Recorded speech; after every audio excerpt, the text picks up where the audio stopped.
Snap, ladies and gentlemen, is that y'all? Excuse me. Make sure everything is coming through clear. Looks like it is. Ladies and gentlemen, what is popping with y'all? How are y'all feeling? And welcome to the REiGN right here on Living Split Screen. If that's where you're tuning in on YouTube, and right here with Steel on the Steel REiGN channel on Twitch. Getting live, man. I've been debating on doing this for some time. Yeah, I think I might add this to the rotation. Excuse me, I got popcorn. Jesus Christ. But I've been debating about adding something like this to the rotation where we just react to some content, man, right? Something else that I can go in, break down pretty easily, right? Going from topic to topic, something I can also source, just give my opinions on and give y'all that live, raw, and uncut reactions as I do. So hopefully we can get some people to come out, check out. Hopefully people feel this. And if you don't, hey, oh well, I do. And it's a way to get some thoughts across, man, because some interesting things have been going on in these streets. There were some interesting topics happening about Gears of War earlier in the week that I wanted to try to discuss. Didn't really talk about it too much on the show over the weekend. So there is that as well. But let me get in here and let me go ahead and share some things out. Pull this up on YouTube here.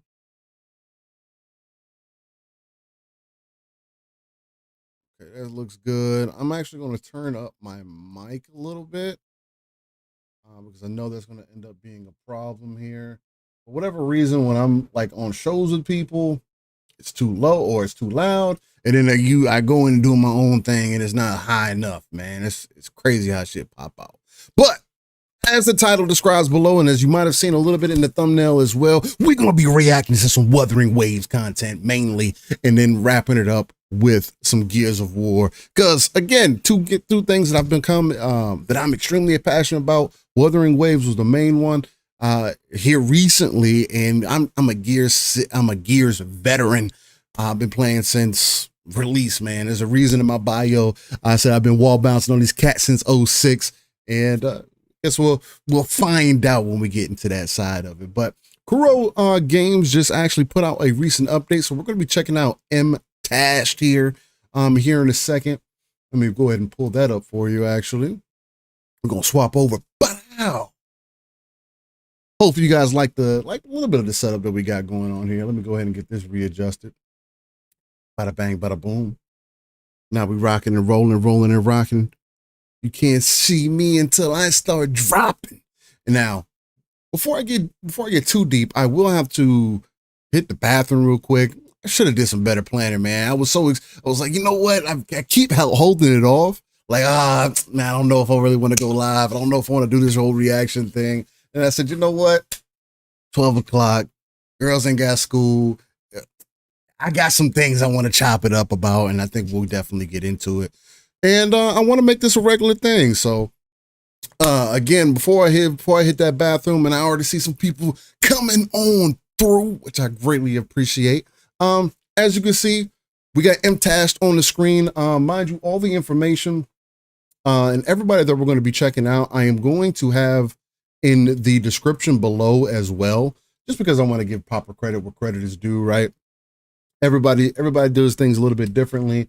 The way that I want to approach this is everybody that I tune into is going to get their proper credit, and yeah, man, go from there, regardless of how people feel. And I'm just going to put that in a notepad and put that in the description after we get it. But this is where we're going to be starting today, getting into some Wuthering Waves, because the devs is definitely cooking, and yeah, man, we'll go from there. So I was debating maybe setting up some music in the background. Let me make sure this is good. Okay, that sounded good. Let me go ahead and make sure that we got our audio source rocking and rolling as well. Let's see. Should be this one right here.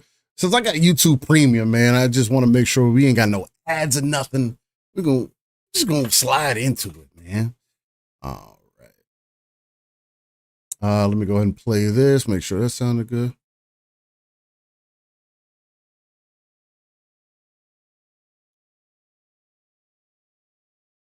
Let's see.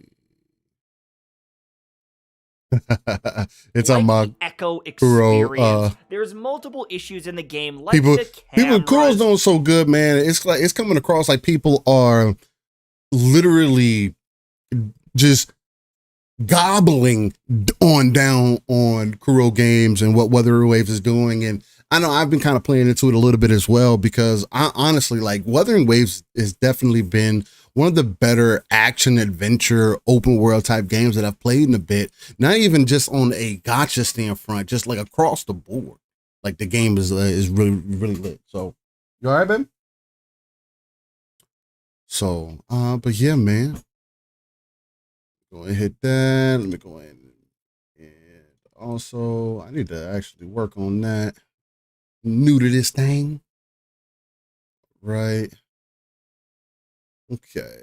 So it sounded like we were able to hear him. Let me double check it. I understand that there's problems in the game, and I haven't fully stepped up to critique the game yet, but I am working on my... Okay. Let me make sure that's coming through clean. This is like the test stream, man. So from here on out, it should just get better, right?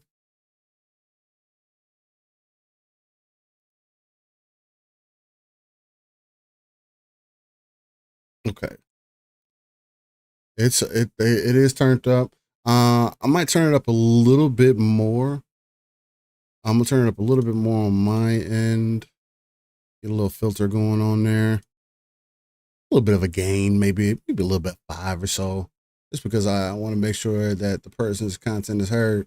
And you know, typically they say that you should probably ask people before you just like react to their content and whatnot. And I'm gonna put it to you like this.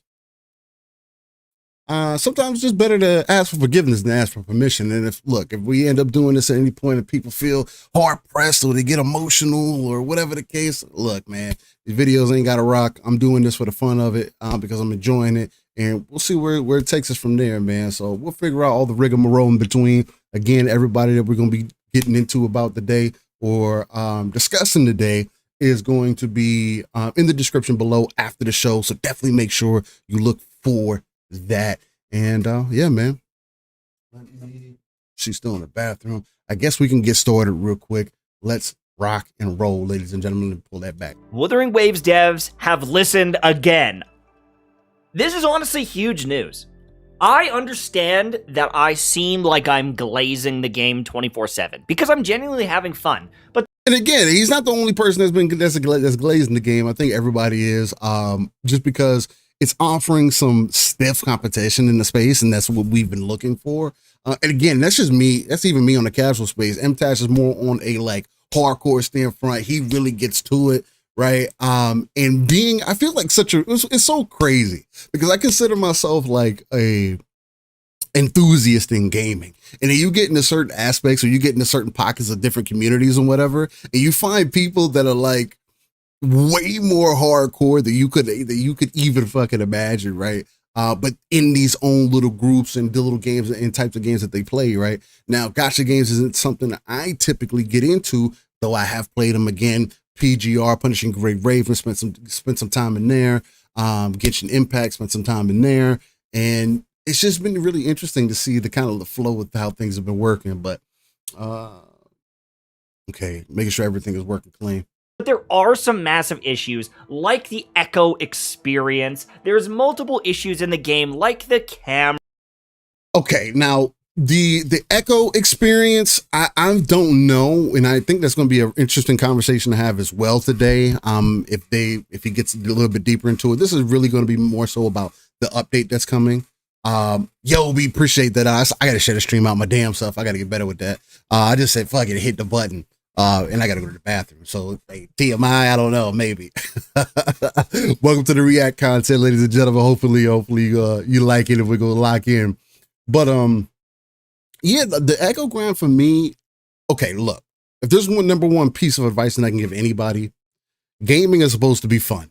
Point blank, period. Now, if you're making content specific, I think that's why I could never make specific content for games. Because every time that I try to, I feel like it just takes the fun out of it because you're forcing yourself to do specific things to meet certain goals. And that's fine, right? But if you're into that, But for me, like even myself, I was looking into starting to get into looking at the echoes to help build your characters out and whatnot, and Wuthering Waves, and I found myself like starting to target farm. And target farming is something that happens in looters and everything else. So it's something that I'm used to, right? But in here, in a lot of games, and even in looters, I try to stay in the enjoyment for as long as possible. Because once you start making a monotonous thing to where you're doing the same thing over and over and over again, expecting a different result, trying to get higher gear, trying to get higher level things, you're going back and forth, you're sapping the fun out of the experience. And the game hasn't even been out 2 weeks yet, right? So like that's the other number one thing for me about it as well, is like the game hasn't even been out long enough for people to be like, oh man, there's nothing here at the end game, or not enough or whatever. But cameras. I understand that there's problems in the game, and I haven't fully stepped up to critique the game yet.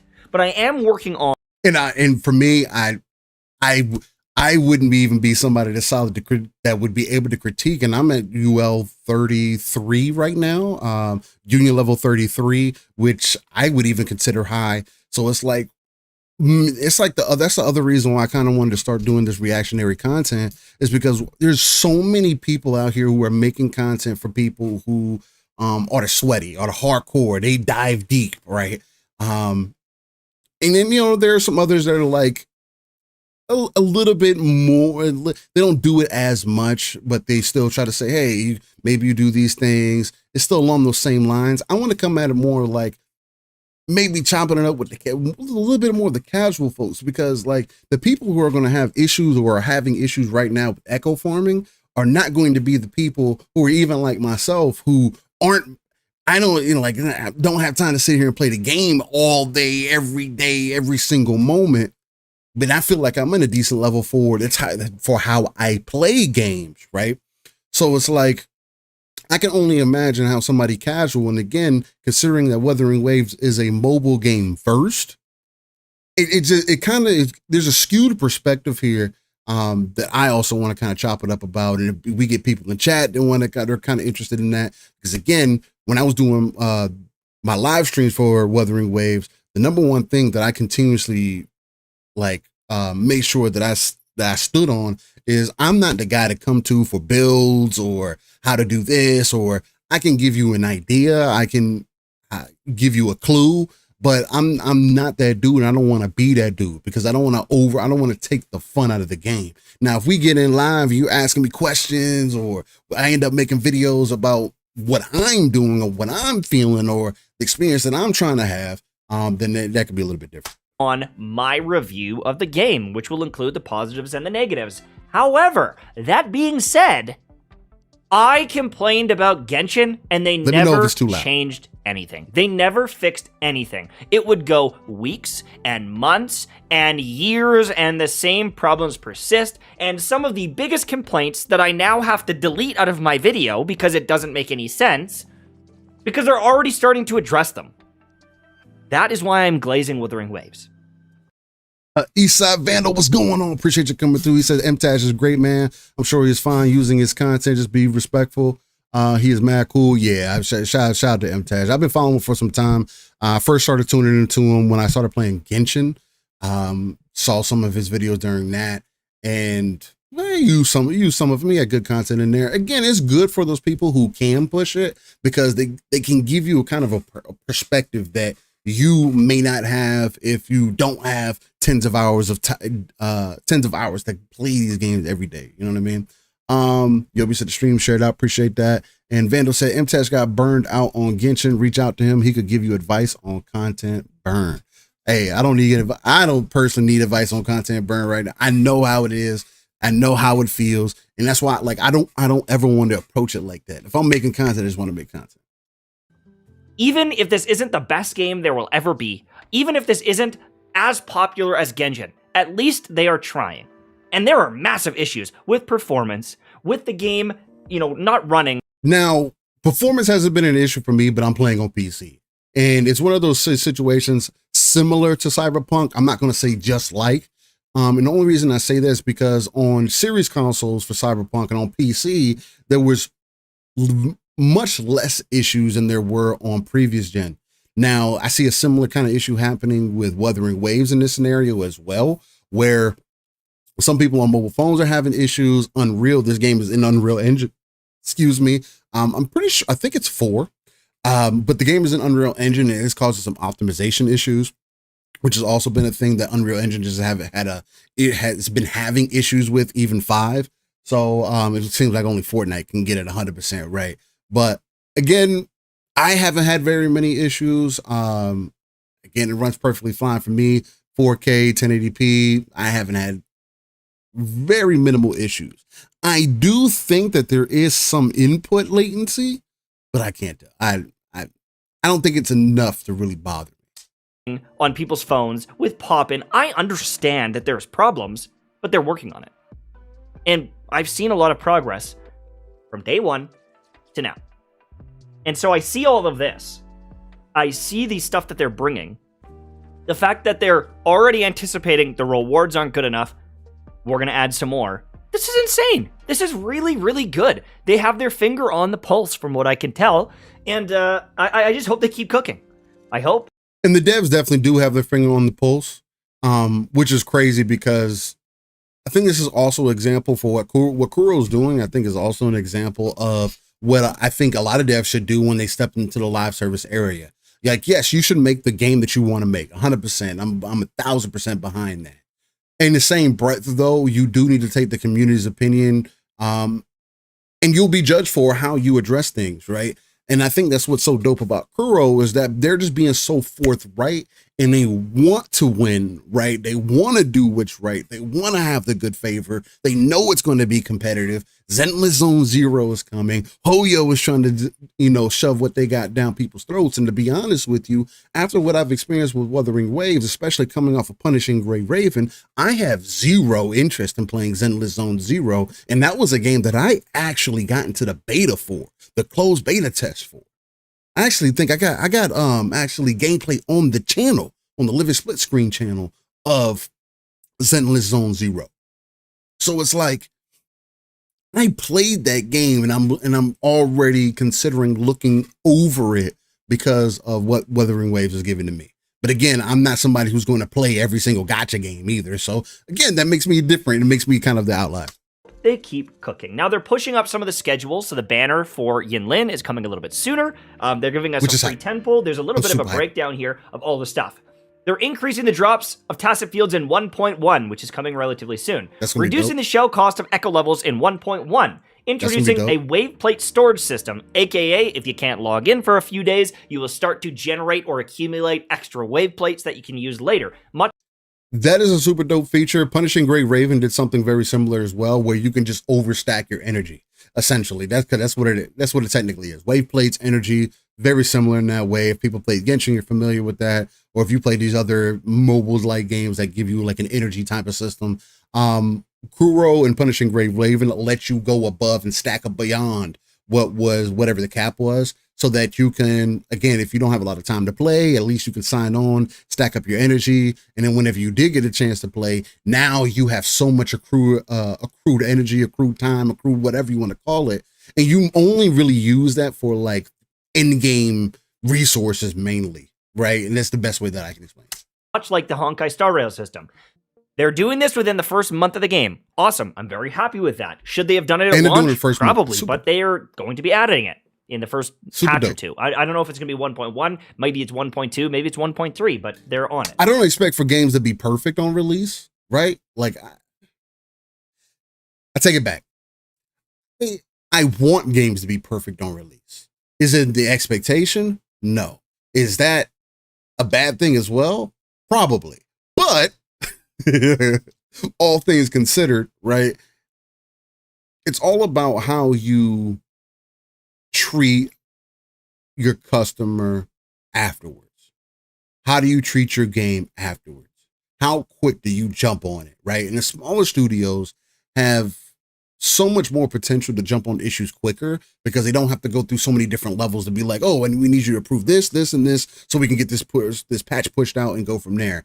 The only other thing that I have a little bit of a worry for is I don't want Kuro to run themselves dry, make themselves dog ass tired. But from everything that I've seen, again, they seem extremely passionate. Seems like these are things that they want to do because they want this game to be successful. So, double Echo Yield event this patch. Double rewards That's gonna be 3 times a day. Okay, cool. Why not? Throw that in there for free.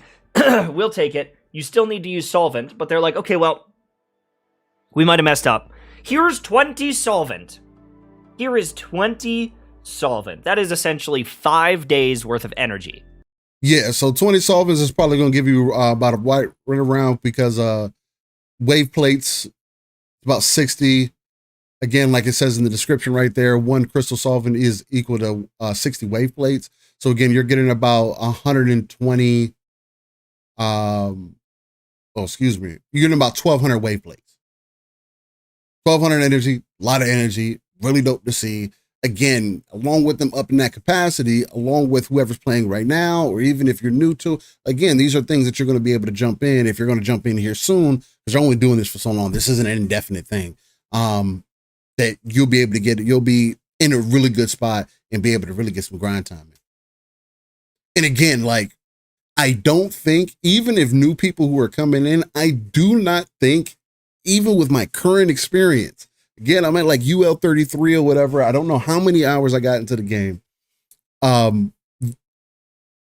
Like it hasn't been that bad, right? I've just now started digging into it.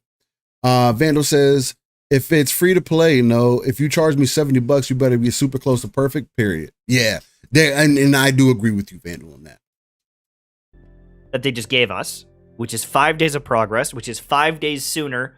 Well, maybe not 5 days sooner, but sooner to get to level 40 or Union level 40, sooner to get our weapons, sooner to build some of these characters that we've wanted to build. Awesome. That's great.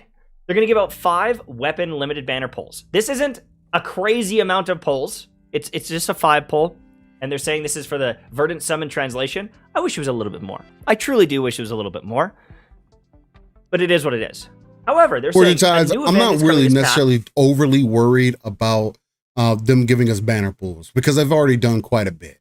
If you're coming into the game newer, there's going to be some pulls that are going to be available to you. Again, first week of the game, if you were jumped on, you were able to get at least 2 5-star characters kind of off rip. I mean, of course, there is some luck that is involved in that as well. At least for one. The second one is pretty much guaranteed. And it's of your choice as well, of the 5 characters I believe that are available. And correct me if I'm wrong. But let me know in the comments if I'm off base in that. But it's one of those things where there does definitely have to be a balance. Again, this game is free to play.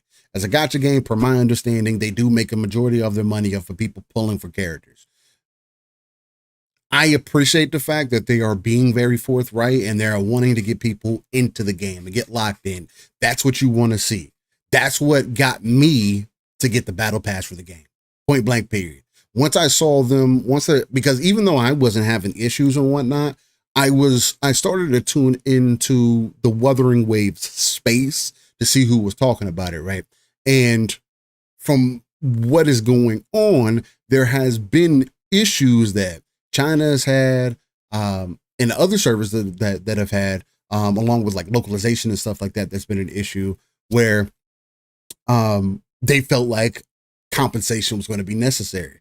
So for me, although I haven't had problems, it's been a great thing to just kind of continues to go through my playthrough. I'm going through the story, and then boom, I got another 5-star character that I can end up unlocking. It's just super dope to see. But I'm not super like, I'm not going to tear them up about not giving them in an overabundance, because there's enough content in the game. And the game gives you plenty to not only indulge yourself, but also get far enough to where you start recognizing that you need to up your skill versus you need to be dependent on the weapons. With 800 Astrite, morphable elite class echoes. This is cracked. That is essentially a choosable them giving us that is going to be echo. This is kind of like I don't know.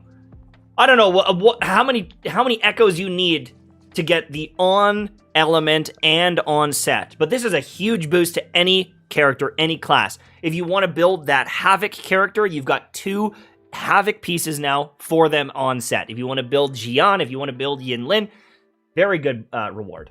They're also adding some stuff. This is going to be on June 6th. They're going to be releasing Yinlin's banner, as well as her story quest and all that stuff. They're pushing up the banner. I don't know why they're releasing it early. They're going to have Jian and her banner overlapping. The biggest reason that I think, and at least I can only go off of what other content that I've kind of consumed and what I've heard. The biggest reason that I've seen that could be a possible reason why they pushed it up. One, I think they did want to pull in more people sooner, and they know that Yinlin is going to do that. Again, it's going to work for me. She was one of my favorite characters from before the game came out. Carcharo and Yinlin. I have Carcharo, now I need to get Yinlin, and then that'll complete my main team. And then we'll be able to go from there. So yeah, but I think they mainly did it because Zenless Zone Zero, I believe, what people were saying before is that the updates are going to overlap each other. The Hoyo updates for Zenless Zone Zero, possibly even Honkai, Star Rail, and Wuthering Waves are all going to overlap each other. And you don't necessarily want that in this space because there are people who play multiple games that are in this space. And they could pull their attention one way or the other. I think Wuthering Waves is the de facto choice, but that's the me thing. I'm not the gacha dude. Which is fine. I mean, you do whatever you want. But it seems like they're actually pushing up content and releasing it sooner. Maybe they realized that, hey, we might not have enough content to keep people grinding and playing. I don't know about the content. Dan, that's one of the number one things that I definitely want to come out here and talk about, because it's like, look, if you're somebody that has time, and I would say anywhere between 2 to 6 hours a day to jump in and get through the story, because that's the number one thing. There's nothing else that you need to worry about in this game until you finish everything in the story. Side missions, all of that, until you get all the resources you possibly can free to play. And I'm telling you right now, it's going to take you at least right around 40 to 60 hours to get everything in the game. Now, if you blow through the story, the main story, and that's all that you do, again, I get sidetracked. I get caught up in the adventuring, exploring. I see something on the map and I start chasing it. I'm fighting creatures, knowing because the ecosystem, like, I'm not trying to abuse the ecosystem in a way. And again, I say abuse. It's however you want to look at that. I get target farming, whatever. I get it. But I don't necessarily want to play that way just yet. I'm still enjoying myself, just going through the world, doing my side missions, unlocking stuff, fighting enemies, unlocking more chests. Like I honestly want 100% every area before I get like ultra sweating. It's like, oh, I got to min-max everything. And hopefully by the time I even get to that point, maybe I got a good slew of resources, echoes, whatever the case might be, from just playing the game normally, especially with all these changes that are being made, that I won't even have to do that. I can still have that approach of, hey, I want to play this, have fun, having a good time, because I do play a variety of games as well, you know? So 1.0 will last until June 28th, after which there will be a little bit of downtime, and then 1.1 is going to drop. My guess is they're trying to push this out before people get playing ZZZ. That's what I think. Yeah, I agree. They're dropping this bad boy 1. And again, I have no interest in Zenless Zone Zero after I've played Wuthering Waves. And I got into the closed beta for Zenless Zone Zero, and I didn't get into it for Wuthering Waves. Perspective, I know. But until they both can exist, and Zenless Zone Zero is a lot of fun, but it's not the open world action adventure game that I was looking for from this genre. And Eastside Vandal says, I quit Genshin because I love it and knew I didn't want to get hooked and spend money controlling my FOMO. Gacha is a very slippery slope. And again, that's what it's always about, controlling your FOMO. For me, in Vandal, I'll tell you right now, Wuthering Waves makes Genshin look extremely childish. like almost to a point where it's almost ridiculous how many leagues grander and greater that Wuthering Waves is for me than Genshin ever was. And again, I probably got easily 100 plus hours in Genshin. Probably right around there. My oldest has a lot more than that, right? But Wuthering Waves just hits completely different. I know it's a me thing. 1 as soon as they can, and you know what? Do your thing. Do your thing. I'm cool with that. And then they said, for any inconvenience caused by the version timing adjustments, here's also a 10 pull on the limited banner. That's gonna be dope. I understand that pulls aren't everything, and compensation isn't everything. But my guys are giving out more rewards for a little bit of a change up in their scheduling than Genshin Impact gives after 4 years. You know what I'm saying?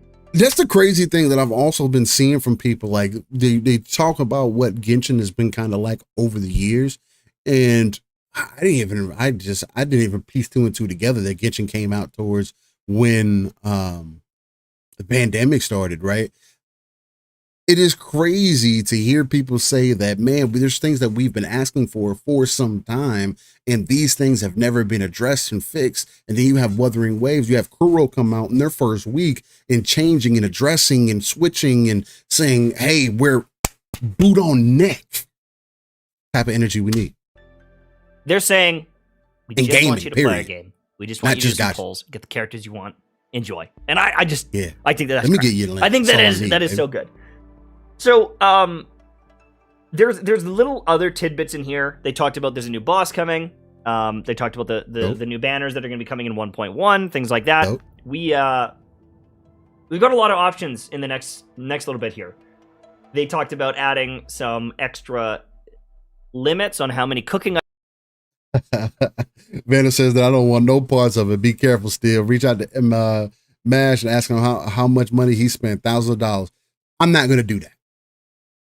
I just don't believe in that, right? I may throw in the occasional 10, 20 bucks every now and then. I did it with Genshin, do a dub in once, and still didn't get the character that I wanted. I was like, yep, I'm not doing that anymore.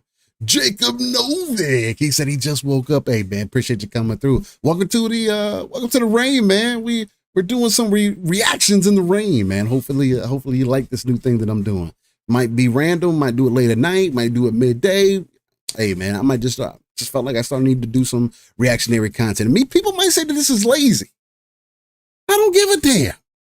I'm finding things that I want to chop it up, talk about, and just discuss, man. So he said he didn't believe in it either. Yeah, man. I like you spoke to earlier, you got to know how to control your FOMO. And because I do play a wide variety of games, I'm not going to be throwing myself at this game and getting so deep in the hole with it. I'd rather, if that was the case, like let's say I blew up off of Wuthering Waves, for an example, which I don't necessarily see that happening, but let's say I did. I would rather give that to back whatever I got from that mostly. Of course, support yourself mainly, but all the additional things, I want to support the community more so than my own account because I have a particular play style. There's still things that I am not going to go against for how I enjoy playing games. And if a game makes it so that it's so difficult for me to get a character or I can't get the character that I'm looking for, I would just stop playing, right? Now, I don't see Wuthering Waves doing that. All the characters that I've wanted so far, one of them, Zhan Shin, wasn't even somebody that I was looking to love the way that I did. I had some interest in her when I used her for a little bit, and I ended up getting her, and she's one of my favorite characters. And then Calcharo, again, somebody that I wanted from the very beginning, 5-star character. I could have got somebody else. I ended up getting him, right? And it's I feel like I'm feeling really good about Yinlin as well because of kind of the pity that I've built up so far, how many that I got. But I have faith that I'll be able to get her as well because of the resources that the game has given me. Right now, I'm just invested with the battle pass. Items you can buy so you don't blow like 5 million credits on something. They're also giving us, I think it said somewhere in here, like 1 million credits, which is good. Yeah, it's awesome.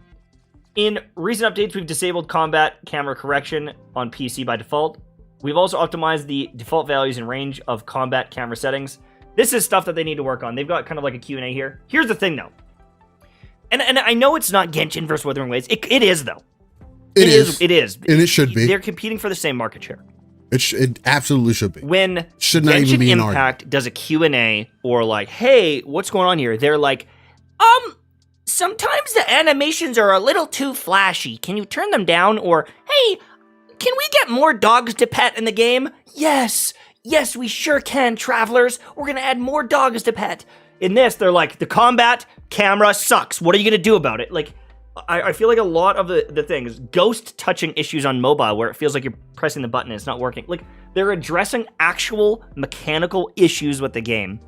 So and how they're going to address That's them. what you want. Controller mode experiences, all these different things. I just think it is so obvious that Kuro Games, that Wuthering Waves, wants to make a good product.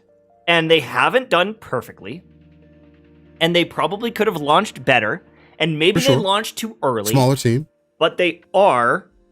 I think they launched in a good place. They are working to optimize these things and do some quality of life stuff. Vander says, okay, man. I'll be observing you. Don't get mad if I check you. Just looking out. It's all love, brother. Hey, I don't get mad, man. I get glad, and I appreciate it. I appreciate you looking out as well. Don't worry, I'm not gonna get lost. I'm not gonna get lost in that sauce. Novik says, yesterday I was looking through the local bid site and 2 DVD was non-sold. So use a new function to request to buy them because those 2 DVDs was not sold whatsoever. 1 in 3 of Super Play. Old trailers. Okay. That honestly, I'm not used to this. I am not used to the games responding this quickly. Now, Genshin is the outlier. I think that they are finger off the pulse. They have no idea what the community wants. Well, they know what the casual community wants, but they just like don't seem to respond well to feedback and they don't really care. And then HSR, I think HSR does a good job. I've already made videos about HSR and I think HSR is a good game. It's not for me. I don't like turn-based combat. I think that this is a very good sign for the future of Wuthering Waves. And if you want to play this game long term, it seems like they're going to keep working and cooking and building this game up and up and up. And I think that that's a good sign. Yeah, I'm not saying you should spend all your money on this game or anything like that, because you never know. Shouldn't do that with 1 or anything. 2 patches later, maybe we have this massive downward spiral. We don't know. But for every issue that has happened, they've addressed it. They haven't just like swept it under the rug, from what I can tell. Dope. That's what you want. I think that's a good thing. Yeah. So I don't have much more to say other than I think the devs are listening. I think that they're chugging along, and as long as the game is fun, I'm gonna play the game. It's as simple as that. As long as the game is fun, I'll be there, and I still want to play ZZZ and other games. And yeah, and that's the difference for me. I don't. I have literally gained 0 interest for the want to play Zenless Zone Zero. Gamers, and that's what's crazy. And that's what's crazy. But yo, shout out to MTash. Definitely make sure that you Wuthering guys Waves go dev and hit that Wuthering like button for him. Let's go ahead and hit that like button for him as well. Go subscribe to him if you can. I thought I was subscribed to him. I don't know why I felt like I wasn't. But yeah, hit that. Go ahead and subscribe to him as well. If anything, especially for that video, he's fucking amazing content. Yeah, man. Wuthering Waves. What can I say, man? Dev's doing all the right things in all the right ways. And if you want that link for MTash down below, in the direct link to this specific video, keep in mind it will be in the description below. Let's get to the next one. What we're gonna get to. I honestly just kind of wanted to approach this from I just type Wuthering Waves into YouTube and just get in here and find out what is popular. Let's do it this way. Because I think on my personal, it might do it in a way where specifically for me. Best teams guide. Yeah, we can get into that. That's something I do want to talk about. Tech Tones is probably going to be a little bit better, but definitely going to be loud. Shout out to Tech Tone, man. He's doing his fucking thing. I love his energy. Let's see. I want to see. First, I need to go to the bathroom. That's number one. We'll check this out from Gacha Game. In this video, you will learn supposed to be the best teams to build, Wuthering Waves guide. Now, this is one of the things that I'm extremely against myself.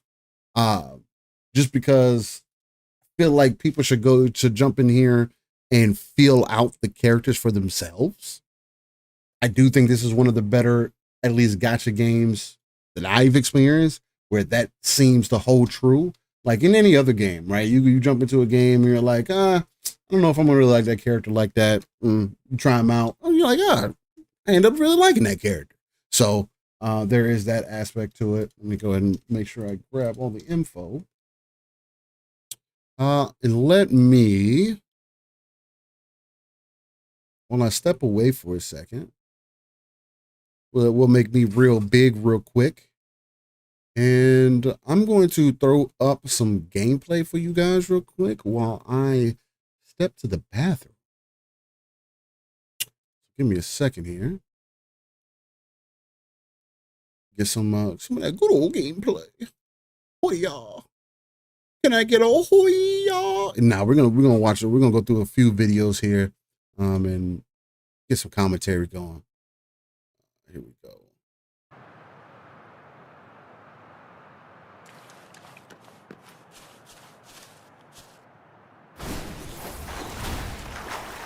Go. 油断した。朝日にきらめく霜のごとく。消えろ。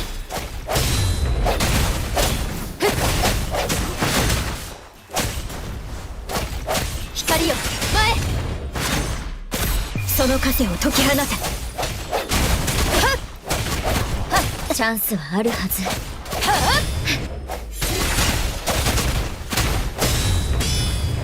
やっ。軽減せし監獄よ。これも音の力ね。響け。Enjoy the gameplay, ladies and gentlemen. I'll be right back. 隙だらけね。This should be from the roguelite mode. しまった。一気に行くよ。ここは冷静に。軽減せし監獄よ。やっ行こう。やっ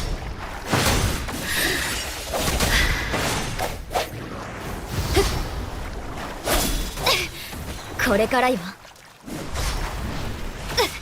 しまった。朝日にきらめく霜のごとく。やっこれも音の力ね。この手に集え。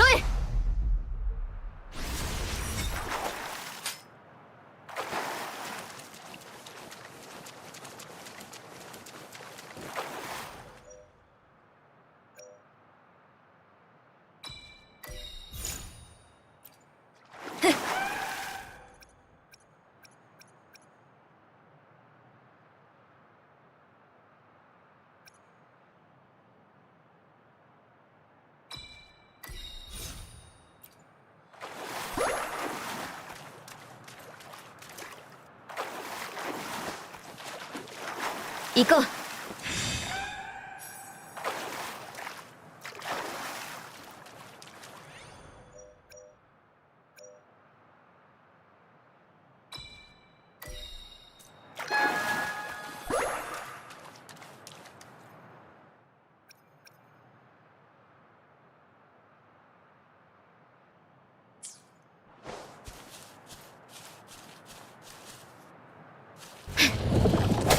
この光で。光よ、前。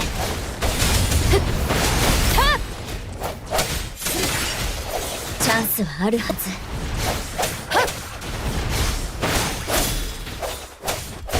軽減せし監獄よ。一気に行くよ。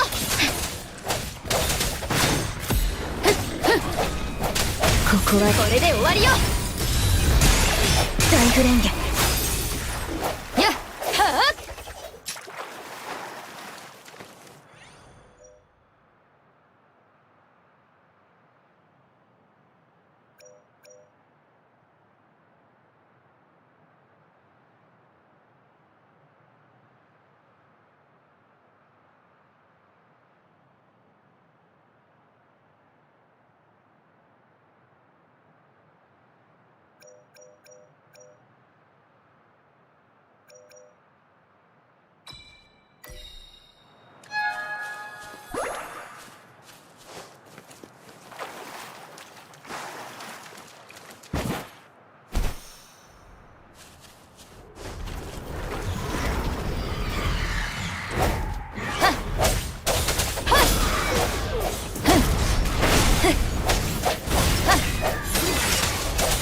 行こう。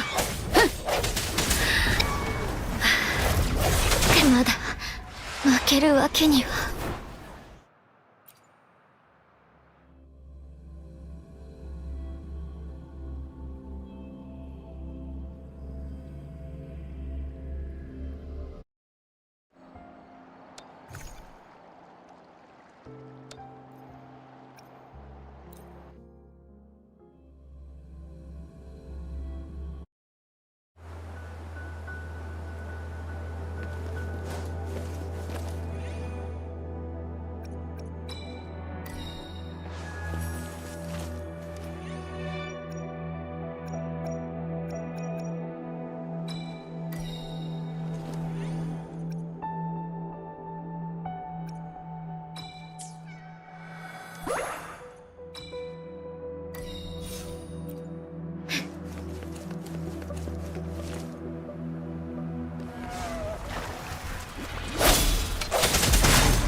しまった。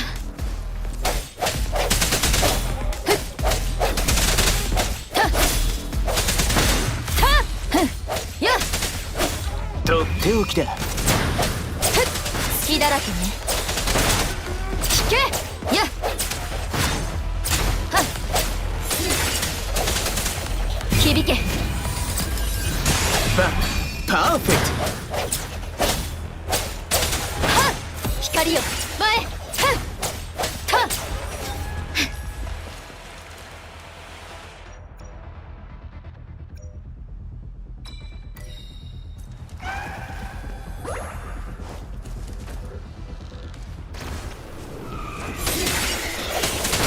砕け。一気に行くよ。やあ見切れるかな。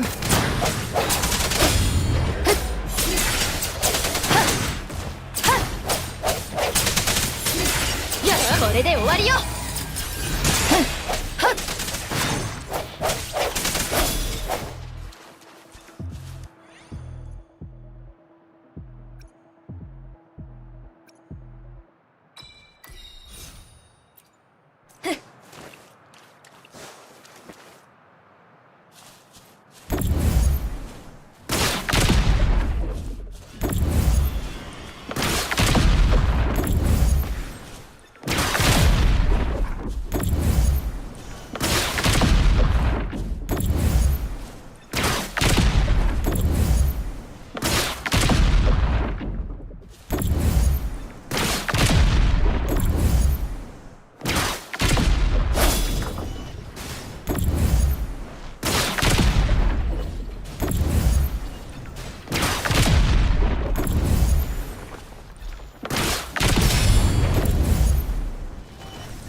の光で見切れるかな。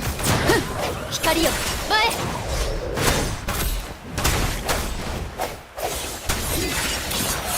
行こう消えろは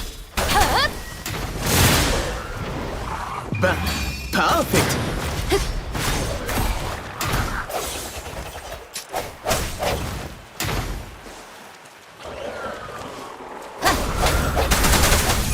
All right, ladies and gentlemen, I think we lock back in. Let's lock back in. Appreciate y'all for rocking out. Make sure you hit that like button for me. But let's get back into this content, man. Actually, we're gonna go ahead and pull this out. Look at me. I was looking at the echoes that I needed for the electric side of things. Okay. There we go. All right, on this lineup, we got Gacha Gamer telling us what's the best teams to build for Wuthering Waves. Again, man, before we dive into this is something that's going to be extremely subjective. That's just honestly how I'm going to feel about it. If people feel like, oh, you need to play a certain way to really enjoy this game, to really understand it, then look, I got you. And for the people that are interested in that, I hear you. Hopefully I want to reach out to the people that maybe that can be overwhelming for them. Maybe that's not what they're going to go for. Or maybe they were just looking for a game that's going to allow them a little bit more freedom, like how I've been kind of feeling from the game thus far, right? Does some of the in-game content get a little bit challenging as far as the phantom bosses and whatnot? Yeah, sure. But it's more so, it becomes more so a skill thing than you not doing enough damage at a certain point. And also at a certain point, this is a single player game. You're gonna get so far where you've done everything. And if you're not somebody who has anywhere in between, I would even say 3 to 6 hours a day to grind this game out, you have content that's gonna be here for you for days. And that's what I think is the most beautiful thing, right? Make sure I'm in camera. God. But yeah, I think that's one of the most beautiful things is that you're going to have content for days. You're always going to have something to be able to tune into. Roguelite mode in here is super fire. A lot of adaptability, allows you to learn the combat systems. It's addicting, man. It's addicting. But let's get into it. Let's see what Gacha Game got to tell us about building the best teams. All the best team building strategies in Wuthering Waves, and I will also showcase how you can build a team with every standard 5-star character from the selector and beginner banners. So, I'm going to assume you have at least one 5-star character on your account, since Kuro Games provided quite a— I have 3. I have Verena, I have Janshin, I have Calcharo, and those are my 3. I don't use Verena. She's in my second team right now. Why? People want to be like, oh, well, still, you should be using Verena. If you listen to anybody else, they're going to tell you, yo, you got to run Verena. You know what I'm going to tell you? Use who you want to use. I would suggest you having somebody that you like in the support role, right? You want to have somebody on your team that makes sense for your team, right? That's when the JRPG side of it kind of comes in. That's when you learning the game kind of comes in and you really kind of growing with these characters really starts developing, man. That's when the game starts getting those hooks in you. And I think that's more important. Quite a few options to obtain them easily. This way, I can showcase a team with each one while also relying on free-to-play units, and afterwards, I will also mention some upgrades. Now, starting with Encore, she's a really good damage dealer who has this unique ability to go into melee mode to attack the enemies. And it's all thanks to her Resonance Liberation. Encore is super fire to me. The one time that I got to use her in the story mode, got me excited. I'm not gonna lie to y'all. I kind of want to get her in a pool because she would probably, if I pulled her, she would have to go on one of my other teams because I can't replace her my team right now. Because when Yinlin drops out, Yinlin is going to replace my Yang, guaranteed. going to be Coucharo, Yang, and Jianshin. They about to go bananas. 2 lightnings and an arrow. We about to go bananas. And I know Yinlin's about to be fire in gameplay. She was one of my, I was more excited for her than I was Coucharo when we first saw those characters. Guaranteed. But that means I'm going to move Yang to a different team. So if I get Encore is going to have a hitter with her, because I got Yang is C3 right now. And I want to say C3 because that's how I know it. I know that's not what it's called here. I know that from Genshin. And again, hey, it's the vernacular. Look, I'm not perfect. Like I said, at the very top of this, you just gotta go by the mantra. You know, just ask for forgiveness. You know what I mean? Just ask for forgiveness. Don't ask for permission. Just ask for forgiveness. You know what I'm saying? That's all. That's all. But again, shout out to Gacha Gamer.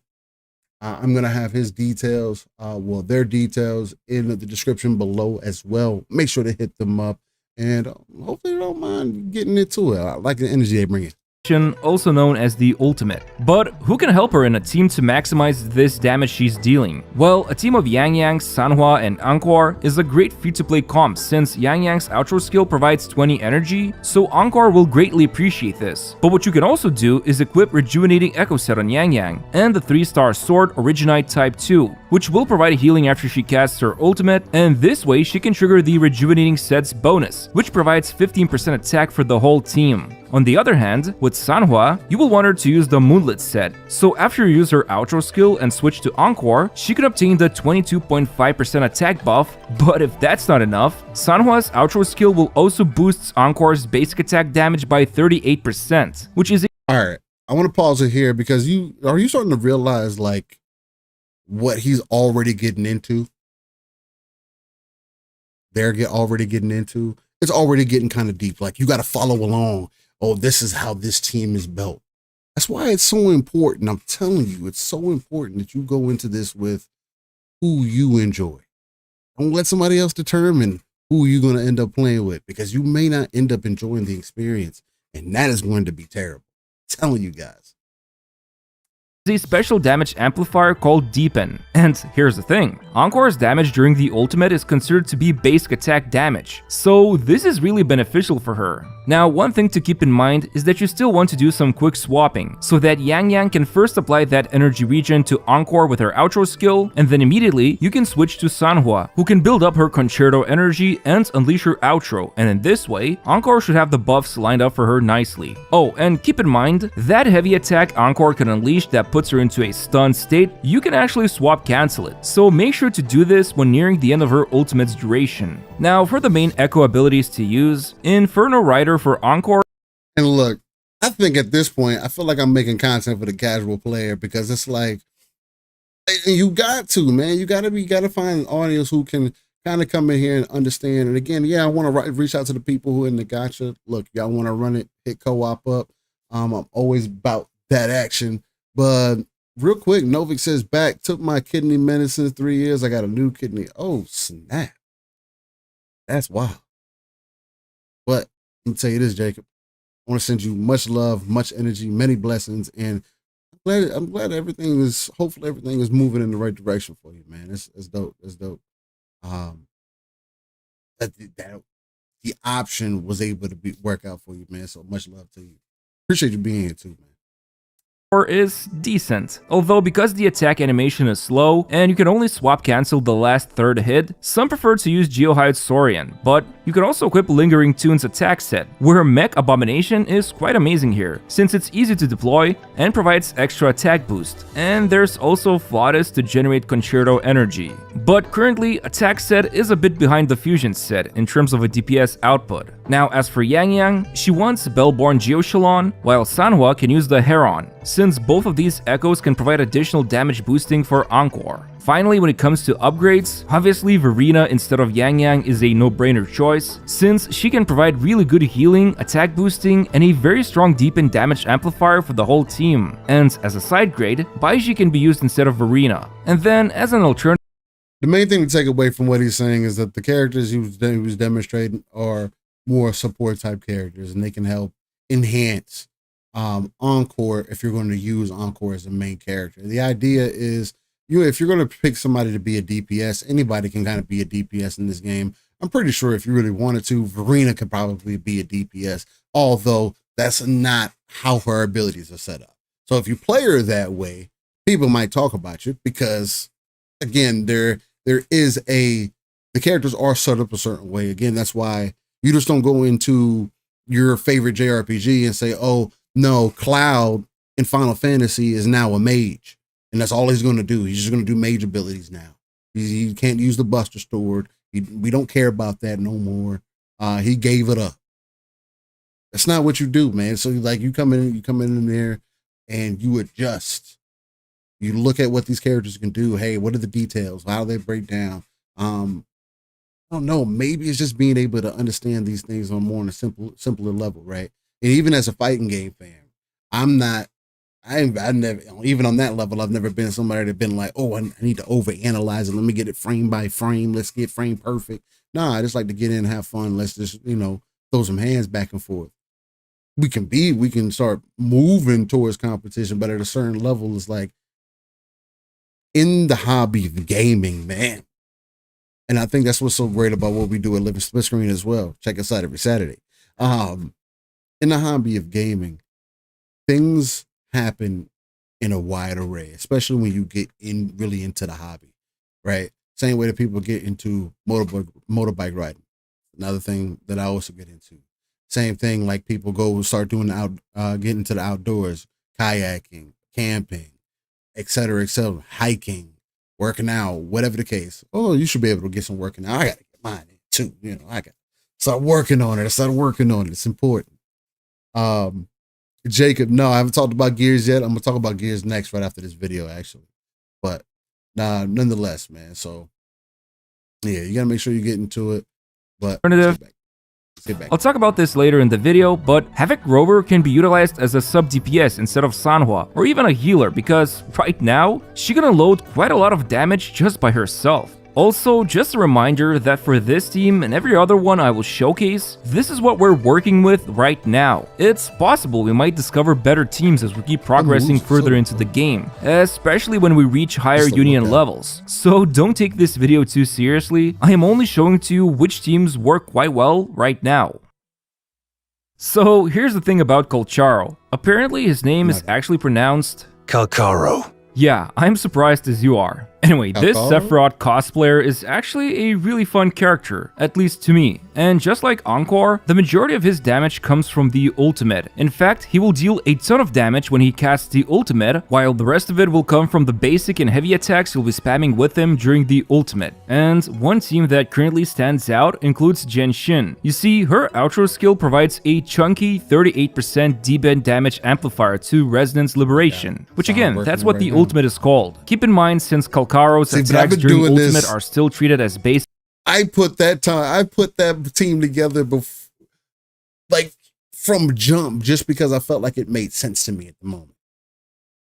That's what I'm saying. The game is not like overly difficult to understand, and I get that people have to, make videos. And again, I'm not trying to hate on this video, because this does demonstrate to you that you should take your time with your games, man, and just enjoy the experience. That's what it's about. But if you run into a wall, maybe you check a video out. Maybe you check out Gacha Gamer. You say, let me get some suggestions. And that's the main thing that I want to get across here. Enjoy your hobby for what it is. Not everything has to be min-max from top to bottom. From the button to the shoes, it doesn't have to be that way all the time. Enjoy your hobby, enjoy your passion. That's what it's supposed to be there. Unless this is your job, then again, make those adjustments for that.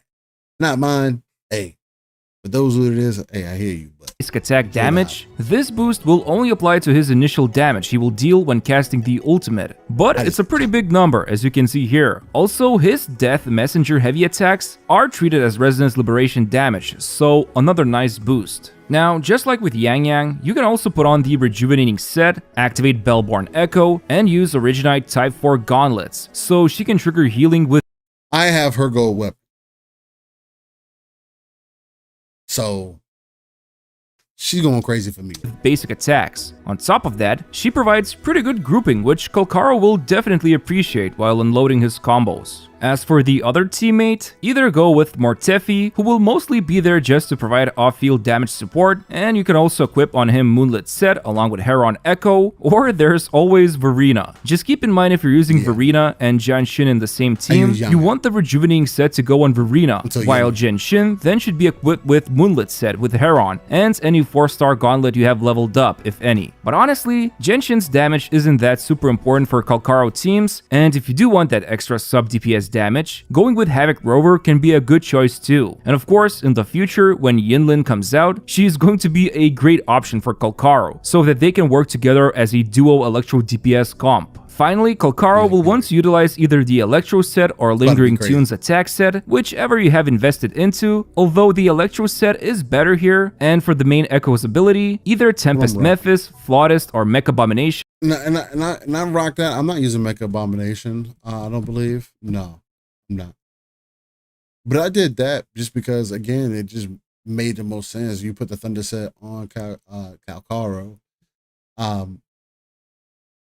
and rock out with it just because of the bonuses and everything that you get from it. Are all recommended choices. It allows you to do. Even invested Tempest Mephis. That's just the Echo skill. Using heavy attack or resonance skill, electro damage increases. Man uses his resonance skill 3 times. The heavy attack, if you want to consider that, he uses it 3 times. And then the final one, again, you're just going to increase the electro damage further. Of course although the Electro set is better here, and for the main Echo's ability, either Tempest Mephis, Flautist, or Mech Abomination are all recommended choices. So, I've already mentioned Havoc Rower 2 times in the video. What's so special about her? Well, it's mostly a combination of 2 things. Her ultimate deals a ton of damage, and the main Echo she can use, the Dreamless, has a huge AoE, so you can mop the floor with enemies. Keep in mind if you have the ultimate ready, Bro. The game tells you, yo, you use this with Havoc Rover, it increases their damage. 2 + 2 = 4, man. You first want to use it because then it will increase Dreamless damage. And of course, since Havoc Rover is using Dreamless, this Echo by default belongs to Havoc set. So if you can, either go with full Havoc set or double 2 set bonus of attack and Havoc. I like going like 2 and 3 as far as sets go. Or I like to do 1 and 1 set. I just feel like that makes more sense. I don't think you would do Molten Rift with that though, because it's not a big damage. By the way, the same applies to Encore and Kuro. If you don't have all the 5 pieces yet, just go with double 2 sets then. Now, Havoc Rover is mostly there to provide burst DPS, a quick damage rotation of intro skill plus resonance skill plus ultimate and then Dreamless. So what teams can you actually build with her? Honestly, at this stage of the game, she works great as a catch-all unit that you can put into any team, since she and the Dreamless Echo can deliver a ton of damage in a very short time. However, if you do want to go crazy, you can also go for the double Dreamless comp. Seriously, this Echo is so busted right now, her damage is just too... Yeah, the Dreamless is really nice. I got my Havoc Rover's good. My Havoc Rover ain't built. I put my Havoc Rover away. I put Rover away overall. After I got Kuro. It was rap. I got Kuro and I got Janshin like right after. I was like, yo, I just played as her and I unlocked her. What kind of luck is that? Right? And I was feeling her too. That was a crazy thing. But anyway, and I just unlocked this Echo for my Havoc Rover today. But I'm gonna end up running my my Rover Spectro though, which is, I believe it's like light anyway. But mainly because they give you too many copies to build into it, bro. So it's like you have to. It's just like my Chixia. When she's a shooter. She's one of those chicks that she hit hard. Like, that's the other thing about all the characters in the game. Like, all the characters in the game they're lit and they hit hard, bro. So it's like, when you're making your choice, you really can't go wrong. But when the game is giving you things, it's kind of like, why wouldn't you use that? you're limiting yourself for what reason, right? And, you know, that's how you choose your investments. You know, you take into consideration that, hey, I may need 2 teams in this at some point. And I would suggest for everybody from the jump, only create 1 team. Focus on 3 characters, scratch that. Focus on 1 character. That 1 character has to be your hitter. And in the beginning, it probably will be Rover. But you're going to be able to pull for somebody at some point. You're going to try. You're going to unlock somebody.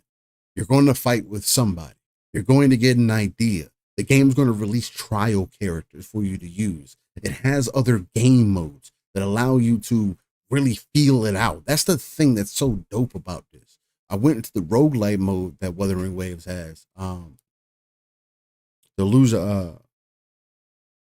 damn, can't even think of it right now. Anyway, but you go into the roguelite mode and it allows you to use characters that you don't have unlocked yet. And you can use your own characters if you haven't leveled up.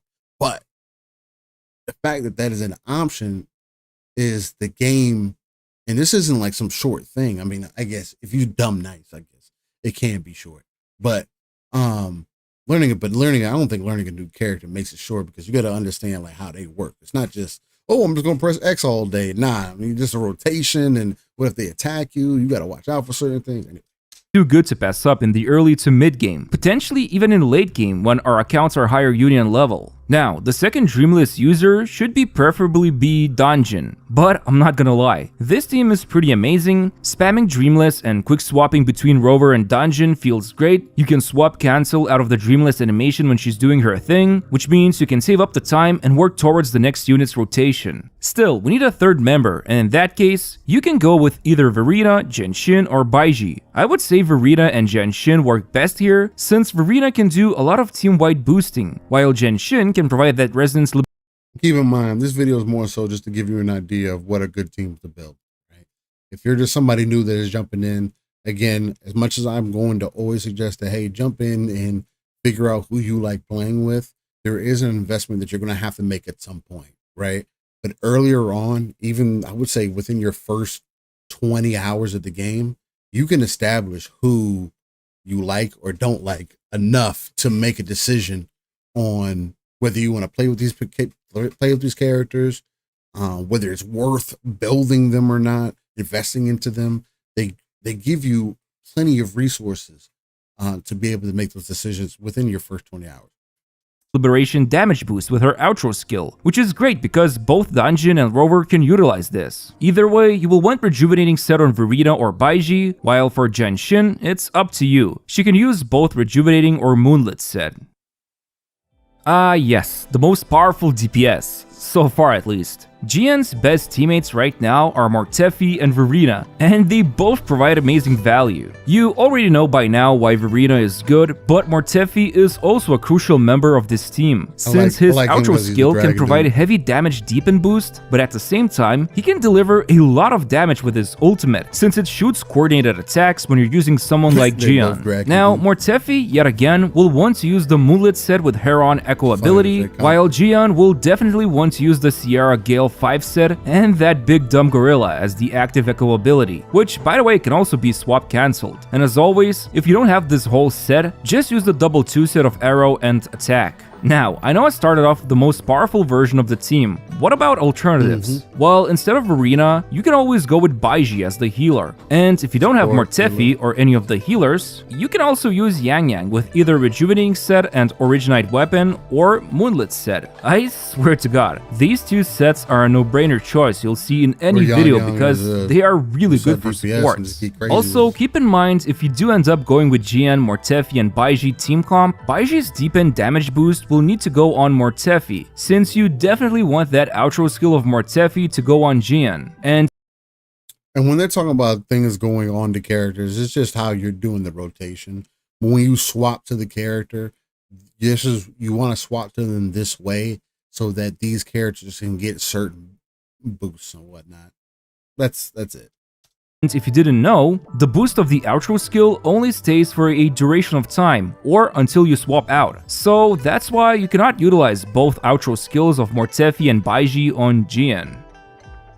Look, I don't want to exclude some of these He's lesser nice, known actually. teams because while they may not be super meta or popular, nice. I know some of you might be interested to try them out. Anyway, first of all, we've got REiGN. This guy's damage is all over the place. He can do some basic attacks, some heavy attacks, skill, and ultimate damage. Now, obviously, you will want him to be on the Glacio 5 set and utilize the Lampy Lumen Echo or whatever it's called ability. And as for the teammates, Sanhua and Verena work quite well here, since Sanhua can boost REiGN's basic attacks and provide additional damage with Moonlit Or set, put whoever while you want Verena there. is That always actually that makes sense for this team, right? And with this being his last team, again, I just think that this is just good examples of what's possible in this game. And again, there's certain characters that do fit certain roles, and even if you have 4-star characters, I do think that this Wuthering Waves has been more impressive than other gacha games, as far as giving you the feeling that the entire game is valuable, right? And it's crazy to say that, but that is the reality of it, man. If from top to bottom, you pick it, you get into run with a character, you fight with them, you get into some of the combat mechanics, you start really feeling them out, learning, you fight some bosses, and you say, let me try this person, and you fall in love with the next person. That can kind of happen in this. So, man, shout out to Gacha Gamer, man, super dope. I mean, he don't need my shout out per se, right? He's sitting at 370K views, but I think it was a good video for some good examples for those interested in Wuthering Waves. Definitely check out Gacha Gamer. Again, I'm also going to have his information in the details below. And we just reaction to content, man, out here. What we doing? But let's get into what's good with Gears of War, ladies and gentlemen. Interesting time for it. Look. Shout out to the Escapists doing a motherfucking thing. Shout out to them. Also shout out to UNCUT for the win, I believe. She has her own YouTube as well. But I wanted to get into this about Gear 6 because there's some points in here in this video that I felt like were interesting. This is gonna be my second time getting into it. First time, it's kind of in and out of it. But I know that she's also a fan of Gears of War, right? I've never even had a chance to run with her. So, shout out to you. But doing your thing, and you definitely got that love for Gears. I've peeping you what's happening in the community, even through misunderstandings. I still respect it. So, but shout out to the Escapists. You've been holding it down for them. It's a solid video, but man, Gears of War. Look, my lineage with Gears, been catching bodies since 06. I've been really rocking, and Gears is always going to be a love joy for myself. Wait, watch the dogs, the wife coming in. Gears is always going to be a love joy for me, but with things ramping back up, because Gears kind of fell off for a bit, because I think the main issue with Gears is, one, we were getting one almost every other year, it felt like, right? Well, it felt like that's what it was. And people seemingly felt like they got tired of it. And I don't think necessarily Gears' judgment or anything else necessarily ruined it outside of Gears just being overly competitive or not truly having a direction. Because there's one thing about Gears, like that you just can't deny, is that 1 through 5 story is outstanding. What's up, baby girl? You feeling all right? I'm in here talking about Gears in this Escapist video that says Xbox seriously cannot fumble Gears 6. What you think? You think Xbox should fumble Gears 6? Can they? Do they have to bring it back? Bring what back? Gears. Bring Gears back? They gotta bring it from the grave. Gears 5 was butt cheeks, right? Gears 4 was a better game, right? The campaign in Gears 5 was like, It was straight. I love the Gears 6, that's what I'm saying. I like the PvP direction. that pisses me off. Okay, the PvP. And that's what honestly And honestly, carries. PvE isn't bad either. Like The horde mode that they got in there. The hive mode is actually it wasn't bad. It wasn't bad. Played it a couple times. Hive Busters, the new the DLC that they had come out was really good as well. So But yeah, we in here reacting to some content, and we're gonna get this video popping. It's probably gonna be the last one I'm gonna do for the evening. So, dog over here excited. Let's get to it, man. Gear 6. It's been an interesting time for Xbox, to say the least, as more and more Xbox exclusives are making their way onto PlayStation and Nintendo. It has been an extra interesting time for Xbox because and there has been more exclusives going to other places. The Xbox has been putting other games in other places for a while. It's on PC. I mean, again, we're already out of that ecosystem, and things are changing. Things don't have to be restricted to one box all the time. And there's certain games where it does need to be expanded to a wider audience. I do think Halo and Gears are two of the games that are examples of that. They've been around for so long. If you want to get a wider audience of people interested in it and people who will invest into it and play it and fill those pockets, put it on more platforms. Nintendo, the gaming discourse for Xbox fans and fanatics has been centered around what games will be next to go multi-plat. And one major franchise that keeps coming up in rumors and speculation is none other than Gears of War, my personal longtime favorite. Although I wouldn't mind if Gears spread its wings and made its way onto other. Going back to like the MLG days, running tournaments, shout out to Play and Trade. We used to be in there catching bodies, bro. Shout out to Gears, man. That's what catching a body came from, right? I'm slap shotting, I'm going crazy with you. Wall bounce was the thing. Bot walking, that was what people started doing to counteract. It used to be crazy, man. Gears used to be such a good time. It was like mano y mano, man. And I will still, to this day, I will stand on the fact that Gears is one of those multiplayer games where you find out if somebody's actually good at gaming. In my perspective, right? Because it's one of those games. It's not something you can just hop in. It's the same way I feel about Halo, right? It's not just one of those. It's not COD. You don't just jump in and say, "Ooh, I'm smacking people." Nah, bruh. Other platforms. My concern is actually on Gears of War 6. I'm not concerned for Gear 6. The story has been immaculate in my eyes. People say what they want. Oh, it got bright, it got colorful, it got Yo, the story was solid, right? Now, I don't like how JD was portrayed or how JD came to be. Like, and that's why I understand why people are like, oh, with the whiny kids, like with the homie, the Brody Pong, you know what I mean? He says he doesn't like the direction because of how the kids became more, like they couldn't handle the pressure of what was going on. But Kate, when you're put in Kate's perspective, which is super interesting to me as well, when you jump into Gears 4, you're not JD. Well, you do play as JD, but when you notice that the focus is being pushed to Kate, and then you start seeing that connection to the Locust because through the Swarm and everything, and then her mom and how she's now involved in the Swarm and how deep actually the lineage goes and everything. Now there's so many deeper layers that Gear 6 is. I'm expecting for it to be called Gears of War 6. We're gonna find out this week, ladies and gentlemen.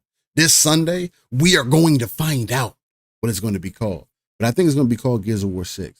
And Gears of War 6 is going to be probably the darkest, grittiest, and nastiest game that you've ever experienced. And it's going to be beautiful. Because if Microsoft was Xbox looked over at Last of Us and saw what they were able to do with some of that motion, especially with that shiv on the stick, I used to love that in Last of Us. If they were paying attention to some of that stuff, I think they can adapt some of those things into Gears, at least in fluid motion, especially with how the game moves.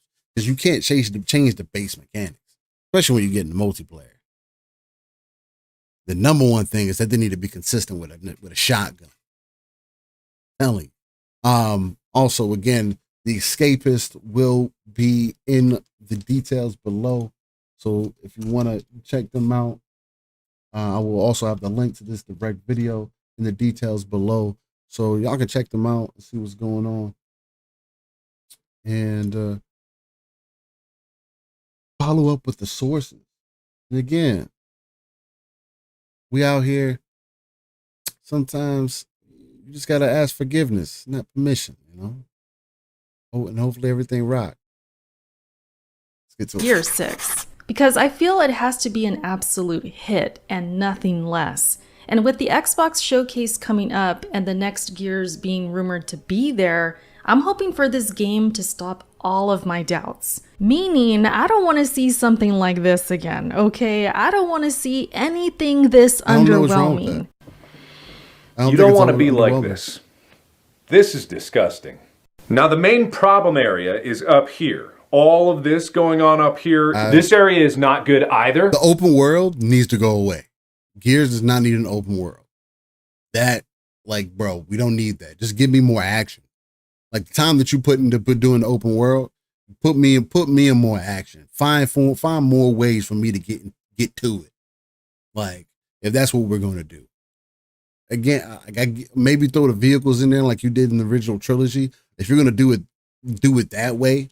But this open world, I'm gonna go find the weapon. That's not how Gears is. It's like Halo. In fact, I'm picking up different weapons all the time. I'll try to run with a certain gun for a certain amount of time, but you're gonna pick up a sniper. You're gonna pick up a bolt talk. You're gonna pick up a weapon because we're gonna be brawling. Especially if you're playing on hardcore. Yeah, we don't play nothing on nothing less. Especially when a new Gear story drop. Yeah, you swap.